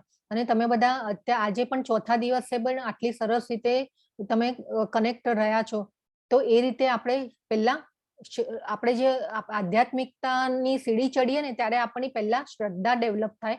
એ પછી આપણે શું કરવાનું છે તો કે સાધુ સંગ ભક્તો સાથે સંગત, એટલે આપણે જે સાધુ એટલે કે આપણે જે રીતે આ અત્યારે આપણે ભેગા થઈને આપણે ભક્તિની આ જે ગીતાનું જ્ઞાન છે એની ચર્ચા કરી રહ્યા છે, તો એ રીતે ભક્તોની સાથે આપણે સંગત કરવાની છે, તો આપણે ભક્તિમાં આગળ વધી શકીશું. અને એ પછી જે આપણે આ જ્ઞાન લઈ અને એ પછી આપણે આગળ જઈએ તો આ જે અનર્થ નિવૃત્તિ અનિચ્છનીય જોડાણો ઘટવા, એટલે આપણે જે ઘણીવાર આપણને અજાણતા બી આપણે એવા અનર્થો કરી બેસતા હોઈએ છીએ, તો એ આપણે ધીરે ધીરે જે છે એમાંથી આપણે બહાર આવશું.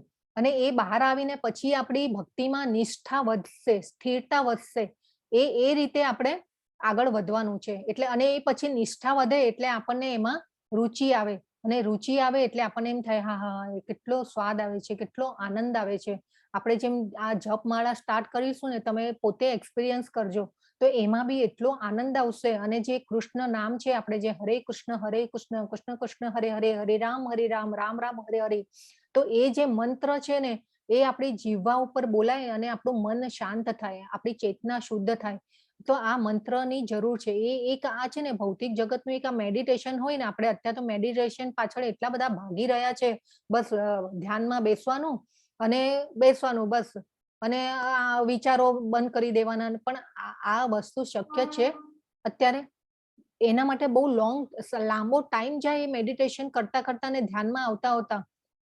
તો આપણને અહીંયા ભગવાન કહે છે કે નિષ્ઠા, જે ધીરે ધીરે નિષ્ઠા આવે અને પછી આપણને એમાં રુચિ આવે, અને એ પછી આપણને રુચિને સ્વાદ આવે, એમાંથી આપણું આસક્તિ, એટલે એ રુચિ અને સ્વાદ આવે એ પછી આપણી ભક્તિમાં આપણને આસક્તિ આવતી જાય, એટલે આપણું જોડાણ થતું જાય. અને જે આ ભગવાને કીધું કે યોગ એટલે શું, કે ભગવાન સાથેનું જોડાણ. યોગ શબ્દ જે આવે છે એક શ્લોકમાં, તો એને એ ભગવાન એમ કહેવા માંગે છે કે સાચો યોગ શું છે, તો એ યોગ છે એ ભગવાન સાથેનું જોડાણ છે, આપણો ભગવાન સાથેનો સંબંધ છે. એ જે છે એ આપણે ભક્તિમાં આગળ ધીરે ધીરે આવી રીતે વધવાનું છે. અને એ જે જોડાણ થશે એ પછી આપણને ભાવ આવવા લાગશે ભગવાન પ્રત્યે, અને એ પછી પ્રેમ, આપણો શુદ્ધ પ્રેમ, એ જે આપણે કૃષ્ણ માટે શુદ્ધ પ્રેમ વધશે. આપણે અચાનક કોઈને કહી દઈએ ને કે ભાઈ ચાલ બધું છોડીને ભગવાનની ભક્તિ કરવા લાગ, તો કોઈ નહીં કરી શકે. આપણે ધીરે ધીરે આવી રીતે આગળ આવવાનું છે. આપણે શ્રદ્ધાને ડેવલપ કરવાની છે પહેલા, કે ભાઈ શ્રદ્ધા ડેવલપ થશે તો આપણે, અને આવી રીતે સાધુ સંઘો સાથે ભક્તો સાથે સંગ કરીશું તો આપણે આગળ ધીરે ધીરે આપણી આધ્યાત્મિકતામાં આપણે આગળ જઈ શકીશું. તો આ જે ભક્તિ યોગના જે છે એ 9 તબક્કા છે. પછી જે છે એ આ ભક્તિ સેવાની 9 પ્રક્રિયાઓ આપેલી છે. તો શું આને જે છે 9, આ જે છે શ્રવણમ, કીર્તનમ, પછી સ્મરણમ, પછી છે પાદસેવનમ, અર્ચનમ, વંદનમ, દાસ્યમ, સાખ્યમ અને આત્મનિવેદમ. તો એ જે છે એ ભક્તિ સેવાની 9 પ્રક્રિયાઓ છે, અને આને નવધા ભક્તિ કહેવાય છે. નવધા ભક્તિના 9 ચરણ છે. તો જે આ જે છે શ્રવણમ, એ છે એ ભક્તિનું પહેલું પગથિયું છે. એ રીતે કીધેલું છે કે શ્રવણમ છે એ નવધા ભક્તિનું જે છે સૌથી પ્રભાવિત પગથિયું છે. તો એ શ્રવણમ એટલે આપણે, અને કહેવાય છે કે ભગવાનનું જે જ્ઞાન છે ને એ આપણા કાન દ્વારા આપણા હૃદયમાં આવે છે. એટલે આપણે શ્રવણમ જે છે એ પ્રભાવિત પગલું છે. એટલે શ્રવણમ એટલે આપણે જે અત્યારે કરી રહ્યા છીએ, હું બોલી રહી છું ને તમે સાંભળી રહ્યા છો, તો એ રીતે શ્રવણમ એટલે સાંભળવું. તો આ જે શ્રવણમ છે એ સૌથી પહેલું પગથિયું છે. પછી છે જપ એટલે કીર્તનમ, એટલે આપણે પણ જપ કરવાના છે હરિનામના, આપણે જે મંત્ર છે એના. પછી છે કે સ્મરણમ, પછી છે ચરણ કમળની સેવા. તો આ જે છે એ આ ભક્તિના 9 પગથિયા છે.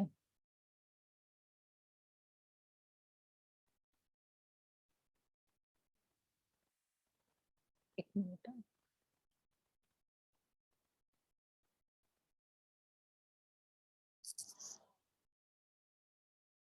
અને પછી છે જે એટલે એમાં પ્રભુપાદ કહે છે કે આ જે 9 પ્રક્રિયાઓમાંથી આપણે કોઈ પણ એકને આપણે લઈ શકીએ છીએ, પરંતુ જો બધી થતી હોય તો બહુ સરસ, પણ આપણે એક પ્રક્રિયાને બી જો એપ્લાય કરીએ આપણા જીવનમાં તો પણ આપણે ભક્તિ તરફ આગળ વધી શકીએ છીએ. પણ જે શ્રવણમ છે સાંભળવું, આપણે જો આપણે ભગવાનના ગુણ રૂપ લીલાઓનું શ્રવણ કરીએ તો આપણને ધીરે ધીરે છે ને ભગવાન તરફ આપણને શ્રદ્ધા, આપણે શ્રીમદ ભાગવતમમાં તો 10મા સ્કંદમાં ભગવાનની લીલાઓનું એટલું સરસ વર્ણન પ્રભુપાદે કર્યું છે કે આપણને છે ને અંદર ભાવ આવે ભગવાન તરફ, અને એ જે ભાવ આવે એટલે આપણે આગળ જોયા બધા પગથિયા કે કેવી રીતે આપણે શુદ્ધ પ્રેમ તરફ આગળ જવાનું છે.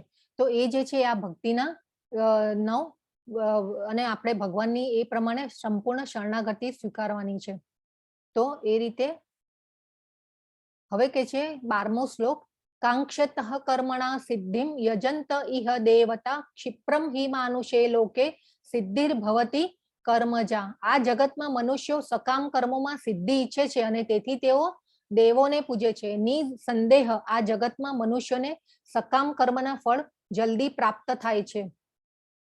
તો હવે જે છે તો ભગવાન કહે છે કે સકામ કર્મો એટલે આપણે જે કરી રહ્યા છીએ એ બધા સકામ કર્મોમાં આવે. સકામ કર્મો એટલે કામ એટલે ઈચ્છા, અને ઈચ્છા સાથે કરેલા એટલે આપણે ઇન્દ્રિય તૃપ્તિ માટે જે કરેલા કર્મો છે એમાં આપણે મનુષ્યો જે છીએ એમાં આપણે સિદ્ધિ ઈચ્છીએ છીએ, એટલે કે આપણને એના ફળ જોઈતા હોય છે. એટલે આપણે એટલે ભગવાને પણ આપણને જો આ ભગવાન કેટલા દયાળુ છે, આપણા માટે શું કર્યું છે બધા, તેથી તે દેવોને પૂજે છે. એટલે આ ભગવાને આપણને વ્યવસ્થા કરી આપી છે કે બધા દેવોને જે છે એ અલગ અલગ અધિષ્ઠાતા દેવો આપણને આપ્યા છે, અને આપણે જે છીએ એ બધા દેવોનું પૂજન કરીએ છીએ.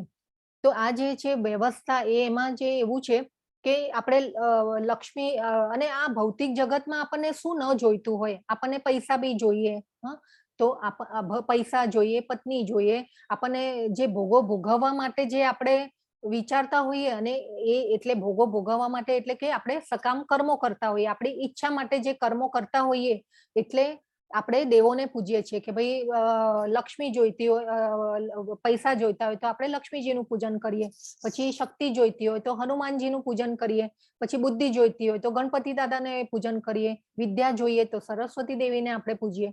તો એ રીતે જે છે એ ભગવાને આ જે છે દેવો એ ભગવાને નિમેલા અધિકારીઓ છે.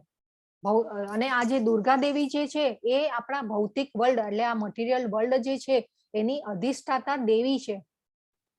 એ રીતે આપણે ભગવાને વ્યવસ્થા કરેલી છે આપણા માટે, આપણને થોડી સ્વતંત્રતા આપી છે, પણ આપણે જે છીએ એ આપણે આ થોડી સ્વતંત્રતાનો છે ને આપણે દુરુપયોગ કરીએ છીએ, અને પ્રકૃતિના ગુણો દ્વારા આપણે બદ્ધ થઈ જઈએ છીએ અને આપણે એમાં આસક્તિ કરીએ છીએ. પણ આપણે તો ભગવાનની સેવા કરવા જ નિર્માયેલા છીએ.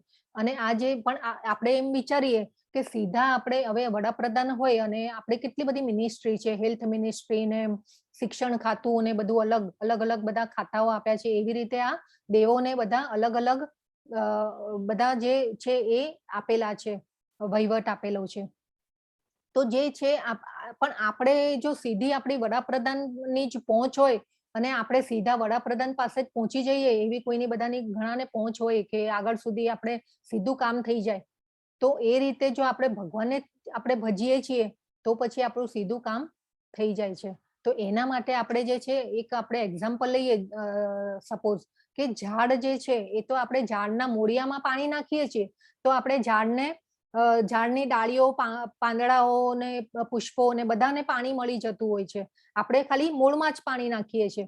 પછી જેમ આપણે ઉદર એટલે કે પેટ, આપણે જે પેટને ખાવાનું આપીએ છીએ તો આપણે શરીરના બધા અંગોને પોષણ મળી જ રહે છે. તો એવી રીતે આપણે શું કરવાનું છે, આપણે ભગવાનની સીધી ભક્તિમાં લાગવાનું છે. અને આ ભક્તિ યોગ જે છે એના માટે પણ આખો એક અધ્યાય લીધો છે ભગવાને, કે ભક્તિ કેવી રીતે, ભક્તિમાં કેવી રીતે આગળ વધવાનું અને કેવી રીતે મારી ભક્તિ કરવાની. આખો જે ભક્તિ યોગ બહુ સરસ રીતે સમજાવ્યો છે, આગળ આપણે જોઈશું. તો જે આ છે એ આ રીતે છે કે આપણે તો સીધું ઝાડના મૂળમાં જ પાણી નાખવાનું છે, બરાબર.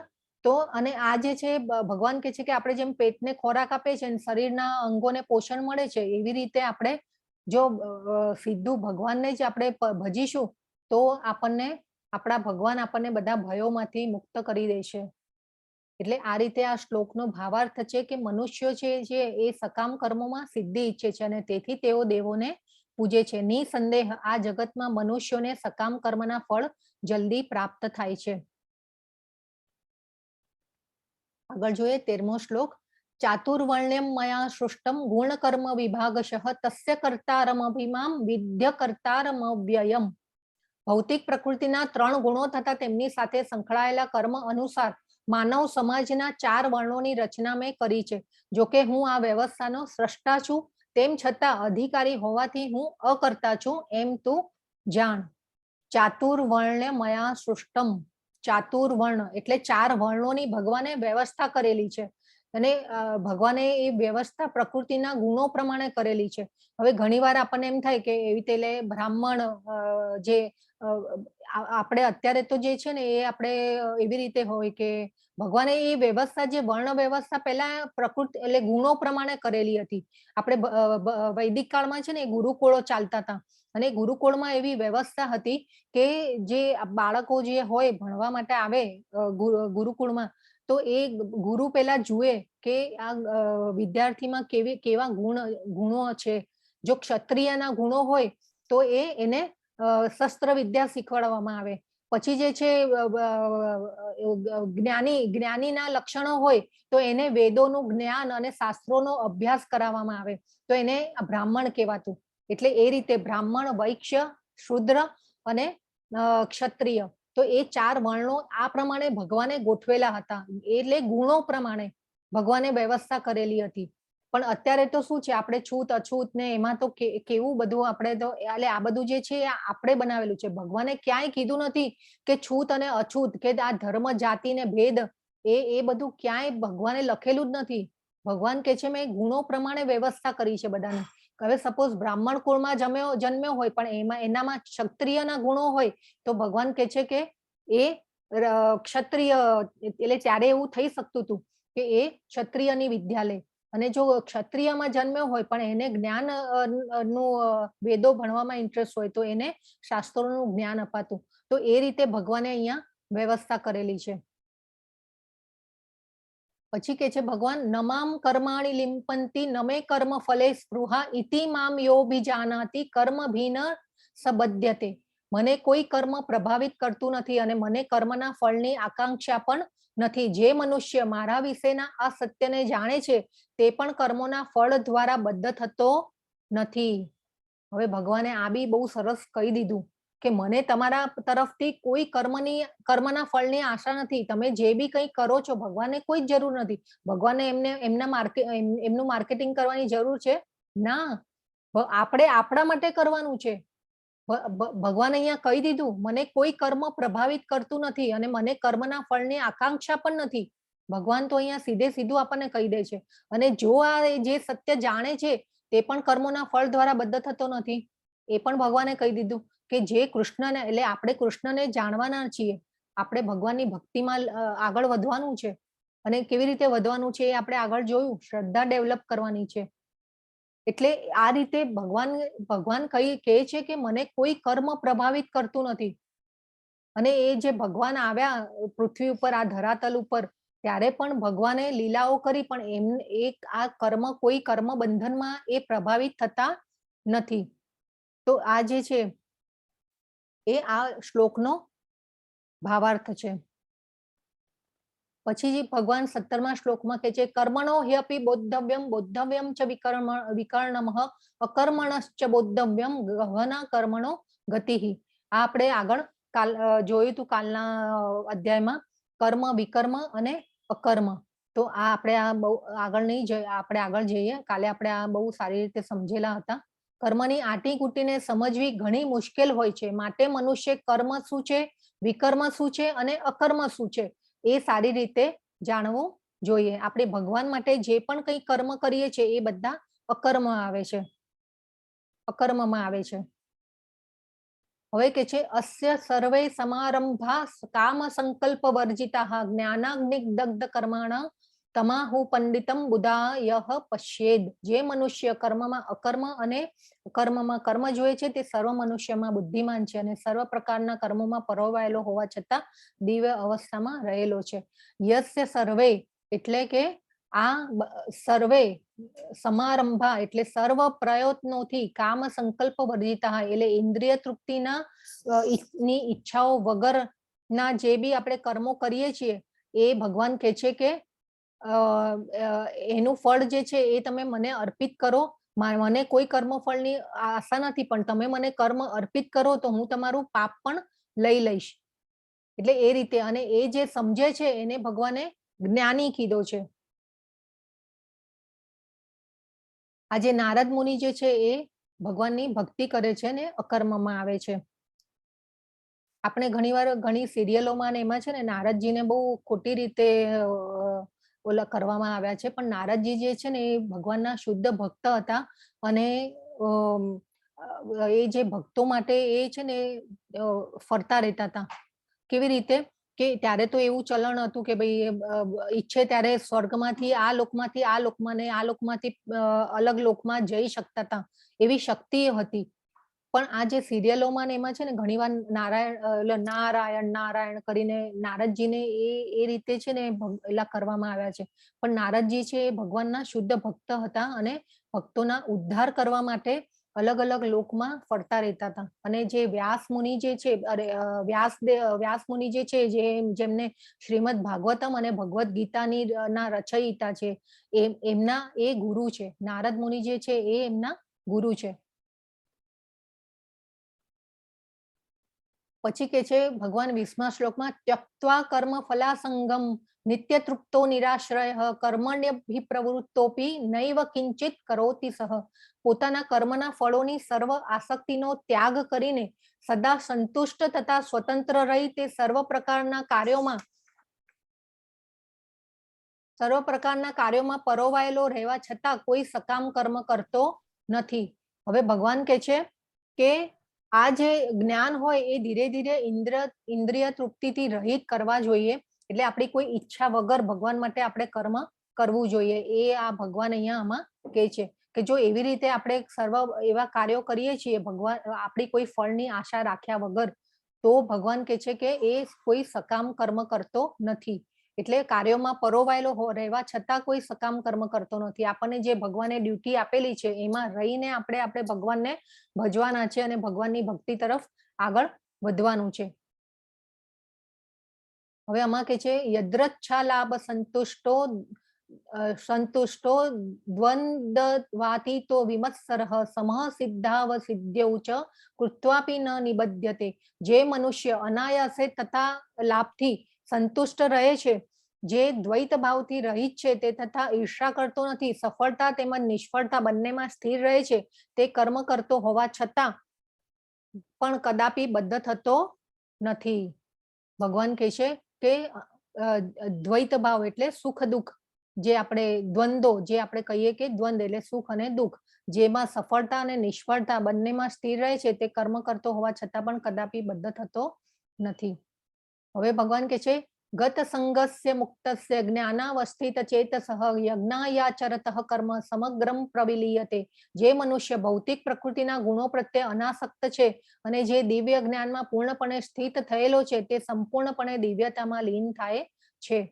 એટલે દિવ્ય જ્ઞાન એટલે આજે આપણે પણ ભગવદ ગીતાનું જ્ઞાન લઈશું અને આપણે ધીરે ધીરે આ ભક્તિમાં આગળ વધીશું, તો આપણા કર્મના બંધનો જે છે એ પણ ધીરે ધીરે કપાતા જશે અને આપણે ઉપર આધ્યાત્મિકતામાં આપણે આગળ આવતા જશું. અને ભગવાને પહેલા બી કહી દીધું કે જે મારી ભક્તિમાં સંપૂર્ણપણે લીન થાય છે તો એનો પુનર્જન્મ થતો નથી, અને કર્મના બંધનોમાંથી આપણે છૂટી અને આપણે ભક્તિ તરફ આગળ વધવાનું છે અને પ્રકૃતિના ગુણોમાં આપણે સત્વગુણ તરફ ઉપર આવવાનું છે. હવે અહીંયા કે છે બ્રહ્માર્પણમ બ્રહ્મ હવિ બ્રહ્માગ્નૌ બ્રહ્મણા હુતમ બ્રહ્મૈવ તેન ગંતવ્ય બ્રહ્મ કર્મ સમાધિના. જે મનુષ્ય કૃષ્ણ ભાવનામૃતમાં પૂરેપૂરો તલ્લીન રહે છે, તેને પોતાના આધ્યાત્મિક યોગદાનને કારણે અવશ્ય ભગવત ધામની પ્રાપ્તિ થાય છે, કારણ કે તેમાં હવન પણ બ્રહ્મ છે અને અર્પિત આહુતિ પણ બ્રહ્મ રૂપે જ હોય છે. હવે આ પણ જો ભગવાને પાછું કહી દીધું કે ભગવત ધામની પ્રાપ્તિ થાય છે. પહેલા કીધું સનાતન ધામની પ્રાપ્તિ થાય છે, પછી કીધું ભગવત ધામની પ્રાપ્તિ થાય છે.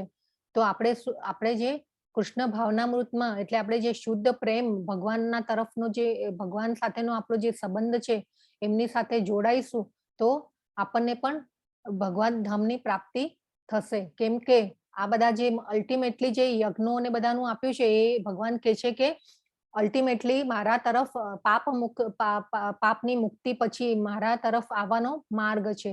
એટલે આ યજ્ઞમાં આહુતિ આપે એટલું જ એવું કાર્ય છે. આહુતિ સમાન જ આપણે સમજવાનું છે. એટલે આપણે શું કરવાનું છે? હરિનામ કીર્તન કરવાનું છે અને જપ કરવાના છે. હરિનામ આપણે બી કાલે બી જોયું હતું કે આપણે કળિયુગમાં ચૈતન્ય મહાપ્રભુજીએ આ સંકીર્તનનો જે આ લઈ આવ્યા, જે જ્યારે કૃષ્ણ અવતાર થયું ત્યારે ભગવાને કીધું કે સર્વ ધર્મ પરિત્યજ્ય મામેકમ શરણમ મમ. તો આ જે છે અને એ ભગવાને કૃષ્ણનો અવતાર છે ચૈતન્ય મહાપ્રભુજી, કળિયુગમાં 500 વર્ષ પહેલા આવ્યા અને એમને આપણને આ કે હરિનામ કરશો તો તમે ભગવાનની દયા કૃપા મેળવી શકશો. અને આ જે છે કૃષ્ણ ભાવનામૃતમાં જો આપણે આગળ આવીએ છીએ અને ભગવાન આપણું મન જે છે એ ભગવાનમાં એકાગ્ર કરીએ છીએ તો એને જ ભગવાને સમાધિ કીધી છે. બ્રહ્મ કર્મ સમાધિના. આપણને જે પણ ડ્યુટી આપેલી છે એમાં રહીને આપણે જો ભગવાનના કર્મ કરશું, ભગવાન માટે કર્મ કરશું તો એને આપણે ભગવાન કહે છે કે સમાધિ. સાચી સમાધિ શું છે? આપણે કઈ સમાધિ એટલે આપણે ઘર બાર છોડીને વનમાં જઈને કઈ સમાધિમાં નથી બેસી જવાનું. ભગવાન કહે છે કે તું મારા માટે કર્મ કર અને જે તને ડ્યુટી આપી છે એમાં જ રહીને તું કર્મ કર. તો એને ભગવાને અહીંયા સમાધિ કીધી છે, સાચી સમાધિ. સર્વાન્દ્રિય કર્માણી પ્રાણ કર્માણી ચાપરે આત્મસંયમ યોગાગ્નૌ જુયતિ જ્ઞાન દીપિતે. મન તથા ઇન્દ્રિયોના નિગ્રહ દ્વારા આત્મ સાક્ષાત્કાર પ્રાપ્ત કરવામાં રુચિ ધરાવતા બીજા લોકો બધી ઇન્દ્રિયો તથા પ્રાણવાયુના કાર્યોને સંયમિત અને એવા મનરૂપી અગ્નિમાં આહુતિ તરીકે અર્પણ કરે છે. તો આ જે છે ઘણીવાર ઘણા જે આપણે સાધુઓ જોયા છે એ ઇન્દ્રિય નિગ્રહ માટે યોગ ને એ બધું કરતા હોય છે. પછી ભગવાન કહે છે કે નાયમ લોકોસ્તય યજ્ઞસ્ય કુતોન્ય પુરુષોત્તમ. હે કુરુશ્રેષ્ઠ, યજ્ઞ વિના મનુષ્ય આ લોકમાં કે આ જીવનમાં કદાપી સુખપૂર્વક રહી શકતો નથી. તો પછી બીજા જન્મમાં કેવી રીતે રહી શકે? હવે અહીંયા ભગવાને એમ કહી દીધું કે ભાઈ આ લોકમાં કે જીવનમાં કદાપી સુખપૂર્વક રહી શકતો નથી. એટલે આપણે હવે આ જે પહેલાના જમાનામાં આપણે કાલે જોયું હતું કે સતયુગમાં જે છે એ ધ્યાન તપ એનો કોન્સેપ્ટ હતો. પછી આપણે જે દ્વાપર યુગમાં જોયું હતું કે યજ્ઞનો કોન્સેપ્ટ હતો. ત્રેતા યુગમાં મંદિર અને વિગ્રહ પૂજાનો કોન્સેપ્ટ હતો અને કળિયુગમાં સંકીર્તન એટલે કે જપ. યજ્ઞા નામ જપ યજ્ઞોસી એટલે એ આપણે હરિનામના જાપ કરવાના છે. એટલે કળિયુગમાં એ કીધું છે ભગવાને.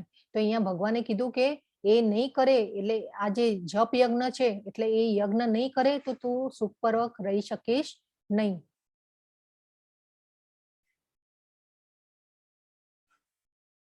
હવે કે છે એવમ બહુવિધા યજ્ઞ વિતતા બ્રહ્મણો મુખે કર્મ જાન વિદ્ધિ તન સર્વાનેવમ જ્ઞાત્વા વિમોક્ષશે. આ અનેક પ્રકારના યજ્ઞો વેદ સંમત છે અને આ સર્વ વિવિધ પ્રકારના કર્મોમાંથી ઉદ્ભવે છે. તેમને આ પ્રમાણે જાણીને તું મુક્ત થઈ જઈશ. એટલે અલ્ટિમેટલી ભગવાન કહે છે કે આ જે બધા યજ્ઞ છે આપણે આ જપ યજ્ઞ કરવાનો છે. તો બધા યજ્ઞો જે છે એ મારા સુધી પહોંચવાના રસ્તા જ છે પાપ કર્મોમાંથી મુક્ત થઈને. તો હે શત્રુઓનું દમન કરનારા અર્જુન, દ્રવ્યમય યજ્ઞથી જ્ઞાન યજ્ઞ શ્રેષ્ઠ છે. હે પાર્થ, અંતે તો યજ્ઞ રૂપે કરેલા સર્વ કર્મો દિવ્ય જ્ઞાનમાં જ પરિણમે છે. એટલે આપણે જો જપ યજ્ઞ કરશું તો ધીરે ધીરે આપણી ચેતના શુદ્ધ થશે. આપણે ભગવાન તરફની આપણી શ્રદ્ધા ડેવલપ થશે. શ્રદ્ધા ડેવલપ થશે પછી એમાં નિષ્ઠા ઉમેરાશે. નિષ્ઠા ઉમેરાશે તો આપણને આસક્તિ ભગવાનના કામમાં આવશે અને કામ એ પછી આપણે કૃષ્ણ તરફ આગળ વધતા જઈશું. હવે આ જે છે તદ્વિધિ પ્રણિપાતેન પરિપ્રશ્નેન સેવયા ઉપદેક્ષ્યંતિ તે જ્ઞાનમ જ્ઞાનીનસ્તત્વદર્શિનઃ. તો ભગવાન કહે છે સદગુરુને શરણે જઈને સત્યને જાણવાનો પ્રયાસ કર. તેમને વિનમ્ર થઈને પ્રશ્ન પૂછ અને તેમની સેવા કર. તે પ્રબુદ્ધ મહાત્માઓ તને જ્ઞાનોપદેશ કરી શકશે કારણ કે તેમણે સત્યનું દર્શન કર્યું છે. હવે આ ગુરુ આપણે કેમ કરવાના એનું આ જે પ્રમાણ છે ને એ ભગવાને અહીંયા કહી દીધું કે સાચા ગુરુ એટલે એ સાચા ગુરુએ સત્યનું દર્શન કરેલું હોય, એ ભગવાનને જાણતા હોય અને આપણે કેવા ગુરુ કરવાના છે? આપણે પ્રમાણભૂત ગુરુ કરવાના છે. અને ભગવાને કીધું છે કે આપણે ગુરુની પણ શરણાગતિ લેવાની છે. અને અહીંયા શું કીધું છે? તદ્વિધિ.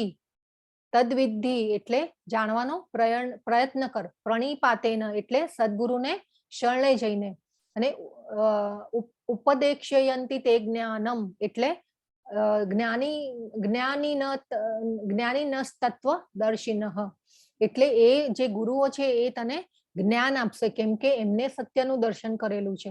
એટલે એ ગુરુ એટલે એવા આપણા પ્રમાણભૂત ગુરુ પાસે આપણે જઈને જ્ઞાન મેળવવાનું છે. આપણે જે આ ગીતાનો કોર્સ છે એ પણ આપણે પ્રમાણભૂત ગુરુઓ એટલે કૃષ્ણ તરફથી સીધું આવેલું છે. તો એ આપણે અહીંયા લઈ રહ્યા છે, એનું રસપાન આપણે અહીંયા કરી રહ્યા છીએ.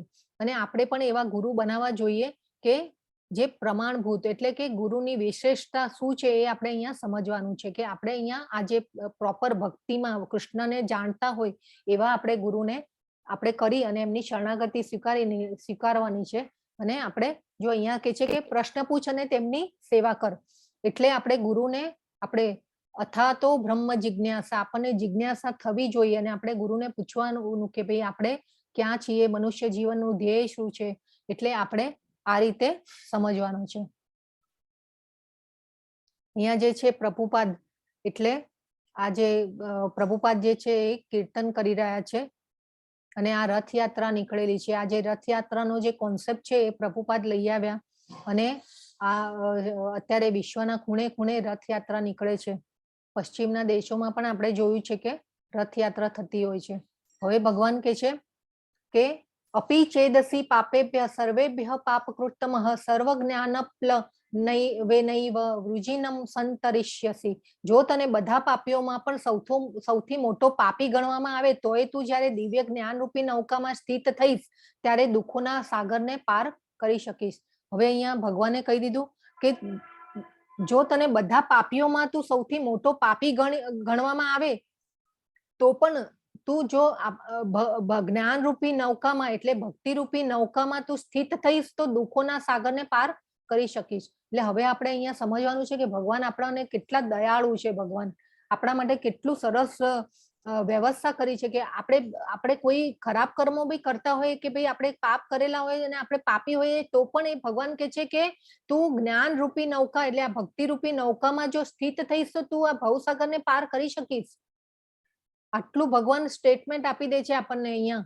એટલે આપણે આ બધું સમજીને જો આપણે ભગવાન તરફ આગળ ન વધીએ તો આપણે આપણું જે જીવન છે એ વ્યર્થ ગણાય એવું આપણે સમજવાનું. એટલે આપણે અહીંયા આ મનુષ્ય જીવન આપ્યું છે, આપણું ધ્યેય શું છે. આપણે પહેલા બી શ્લોક જોયો તો વ્યવસાત્મિકા બુદ્ધિ એટલે આપણે એ જે બીજા અધ્યાયમાં જોયેલું એટલે આપણો જે રિયલ બિઝનેસ શું છે એ આપણને સમજવાનું છે. અને ભૌતિક ભક્તિ નૌકામાં આપણે સ્થિત થવાનું છે. શ્રદ્ધાવાન લભતે જ્ઞાનમ તત્પરઃ સંયતેન્દ્રિયઃ જ્ઞાનમ લબ્ધ્વા પરામ શાંતિમ ચિરેણાધિગચ્છતિ. તો જે મનુષ્ય દિવ્ય જ્ઞાન પ્રતિ સમર્પિત થયેલો છે અને જેણે પોતાની ઇન્દ્રિયોને સંયમિત કરી લીધી છે તે શ્રદ્ધાળુ મનુષ્ય આવું જ્ઞાન મેળવવા પાત્ર છે અને તે પ્રાપ્ત કર્યા પછી તે તરત જ પરમ આધ્યાત્મિક શાંતિ પામે છે. ભગવાન જો અહીંયા બી કહે છે કે શ્રદ્ધાવાન લભતે જ્ઞાનમ. ભગવાને અહીંયા પણ કહી દીધું કે તું શ્રદ્ધા ડેવલપ કરીશ મારામાં તો તને જ્ઞાનની પ્રાપ્તિ થશે. એટલે આપણે કોઈ સંશય નથી કરવાનો આમાં કે ભગવદ્ ગીતાનું જે જ્ઞાન છે એ કૃષ્ણ પાસેથી જ આવેલું છે અને આપણે મનુષ્ય દિવ્ય જ્ઞાન પ્રતિ સમર્પિત થયેલો છે અને જેણે પોતાની ઇન્દ્રિયોને સંયમિત કરી લીધી છે તે શ્રદ્ધાળુ મનુષ્ય આવું જ્ઞાન મેળવવા પાત્ર છે અને એ પ્રાપ્ત કર્યા પછી તે તરત જ પરમ આધ્યાત્મિક શાંતિ પામે છે. એટલે આપણે જે આ જ્ઞાનને જપ દ્વારા આપણે પહેલા શાંતિ આપણને એટલો શાંતિનો અનુભવ થશે જપ યજ્ઞ દ્વારા અને આપણે શાંતિ પામી શકીશું તો આપણે આપણા ઇન્દ્રિયોને સંયમિત કરી શકીશું અને ભગવાનમાં આગળ જઈ શકીશું. યજ્ઞશ્ચ શ્રદ્ધાનશ્ચ સંશયાત્મા વિનશ્યતિ નાયમ લોકોસ્તિ ન પરો ન સુખમ સંશયાત્મઃ. પરંતુ જે અજ્ઞાની તથા શ્રદ્ધાવિહીન મનુષ્યો પ્રમાણભૂત શાસ્ત્રોમાં સંદેહ કરે છે તેઓ ભગવત ભાવના પામતા નથી, તેમનું પતન થાય છે. સંશયગ્રસ્ત વ્યક્તિ માટે નથી આ લોકમાં સુખ કે નથી પરલોકમાં. તો ભગવાન કહે છે કે આ જ્ઞાન ઉપર આપણે સંશય કરવાનો નથી. આ જે ભગવદ્ ગીતાનું જ્ઞાન છે એ તો આપણે ભગવાન કૃષ્ણના મુખેથી કહેવાયેલું છે. એટલે જો એના ઉપર આપણે સંશય કરીએ કે ભગવાન કોણ છે ને ભગવાન ક્યાંથી આવેલા છે, ને ખાલી ભગવાને તો અવતાર જ લીધો એવું નથી. ભગવાન છે, વ્યક્તિ રૂપે પણ હાજર છે, અત્યારે એમના ધામમાં પણ લીલા કરી રહ્યા છે. અને આપણે કાલે જોઈશું કે આપણે ભગવાન તરફ કેવી રીતે, ક્યાંથી આપણે ક્યાં છીએ અને ક્યાં ટ્રાવેલ કરવાનું છે, તો એ આપણે કાલે જોઈશું. તો અહીંયા આપણે કહે છે કે જે આપણે સંશય કરીશું તો આપણામાં શ્રદ્ધા ડેવલપ જ નહીં થાય. તો એ પછી આપણું પતન થશે. તો આપણે જે શ્રદ્ધા ડેવલપ કરવાની છે અને આપણે જે ભગવત ભાવના, આપણે ભગવાન પ્રત્યે ભાવ ઉત્પન્ન કરવાનો છે. શ્રદ્ધા ડેવલપ થશે તો જ ભગવાન ઉપર આપણને ભાવ આવશે. અને ભગવાન તો ભાવના જ ભૂખ્યા છે. આપણે ઘણીવાર કહીએ છીએ કે ભગવાન તો ભાવના જ ભૂખ્યા છે, ભગવાનને કાંઈ જ જરૂર નથી, ભગવાને તો કઈ જ જરૂર નથી. ભગવાન કે છે તારે તારા માટે કરવાનું છે, આપણે આપણા માટે કરવાનું છે. તો આપણે ભગવાનમાં જે આગળ એટલે આપણે જે છે એ કાલે બી આપણે સમજ્યા કે આપણે ધીરે ધીરે આપણે કંઈ પણ આપણા ઘરમાં કંઈ પણ જે પણ હોય એ ભગવાનને ધરાવવાનું, પ્રસાદ ધરાવવાનું. નાનો કંઈ ફળ ફ્રૂટ કે જે બી હોય, પાણી, પત્રમ પુષ્પમ ફલમ તોયમ કીધું ભગવાને, એ આગળ આવશે આપણને. તો એ કંઈ પણ ના હોય તો છેલ્લે તુલસીનું પત્ર પણ આપણે ભગવાનને ધરવું જોઈએ.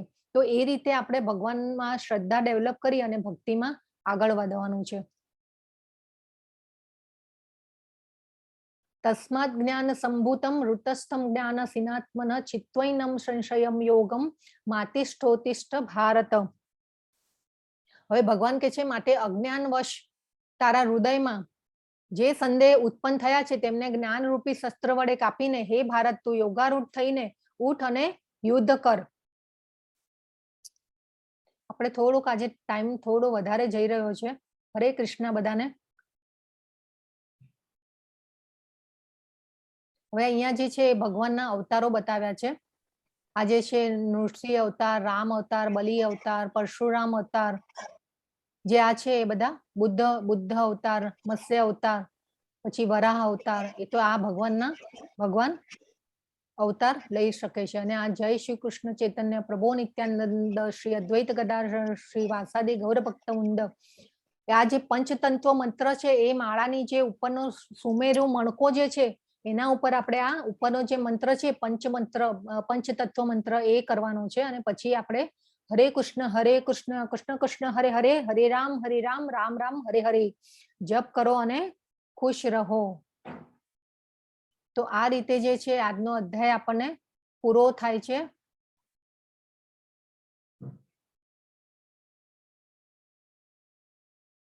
હરે કૃષ્ણ સર્વેને. હરે કૃષ્ણ. હરે કૃષ્ણ. હરે કૃષ્ણ માતાજી. હરે રેકોર્ડિંગ કૃષ્ણ. હા, અચ્છા તમે જરા ચેટમાં જોજો ને, કોઈ કંઈ લખ્યું હોય તો મને જરા પ્લીઝ. હા માતાજી.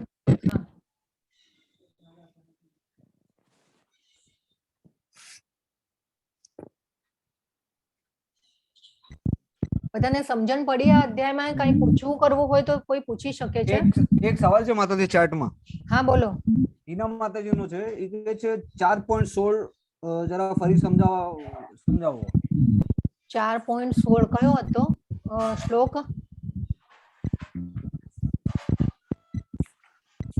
એક મિનિટ. 16મો શ્લોક. હા પ્રભુજી.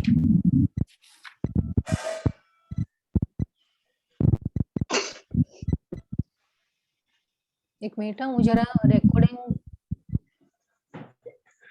મનદીપ પ્રભુ રેકોર્ડિંગ. એક મિનિટ. સ્ટોપ બટન હશે માતાજી તમારે ઉપર દેખાશે સ્ટોપ બટન, પોઝ અને સ્ટોપ બટન હશે. હા યસ, મળી ગયું.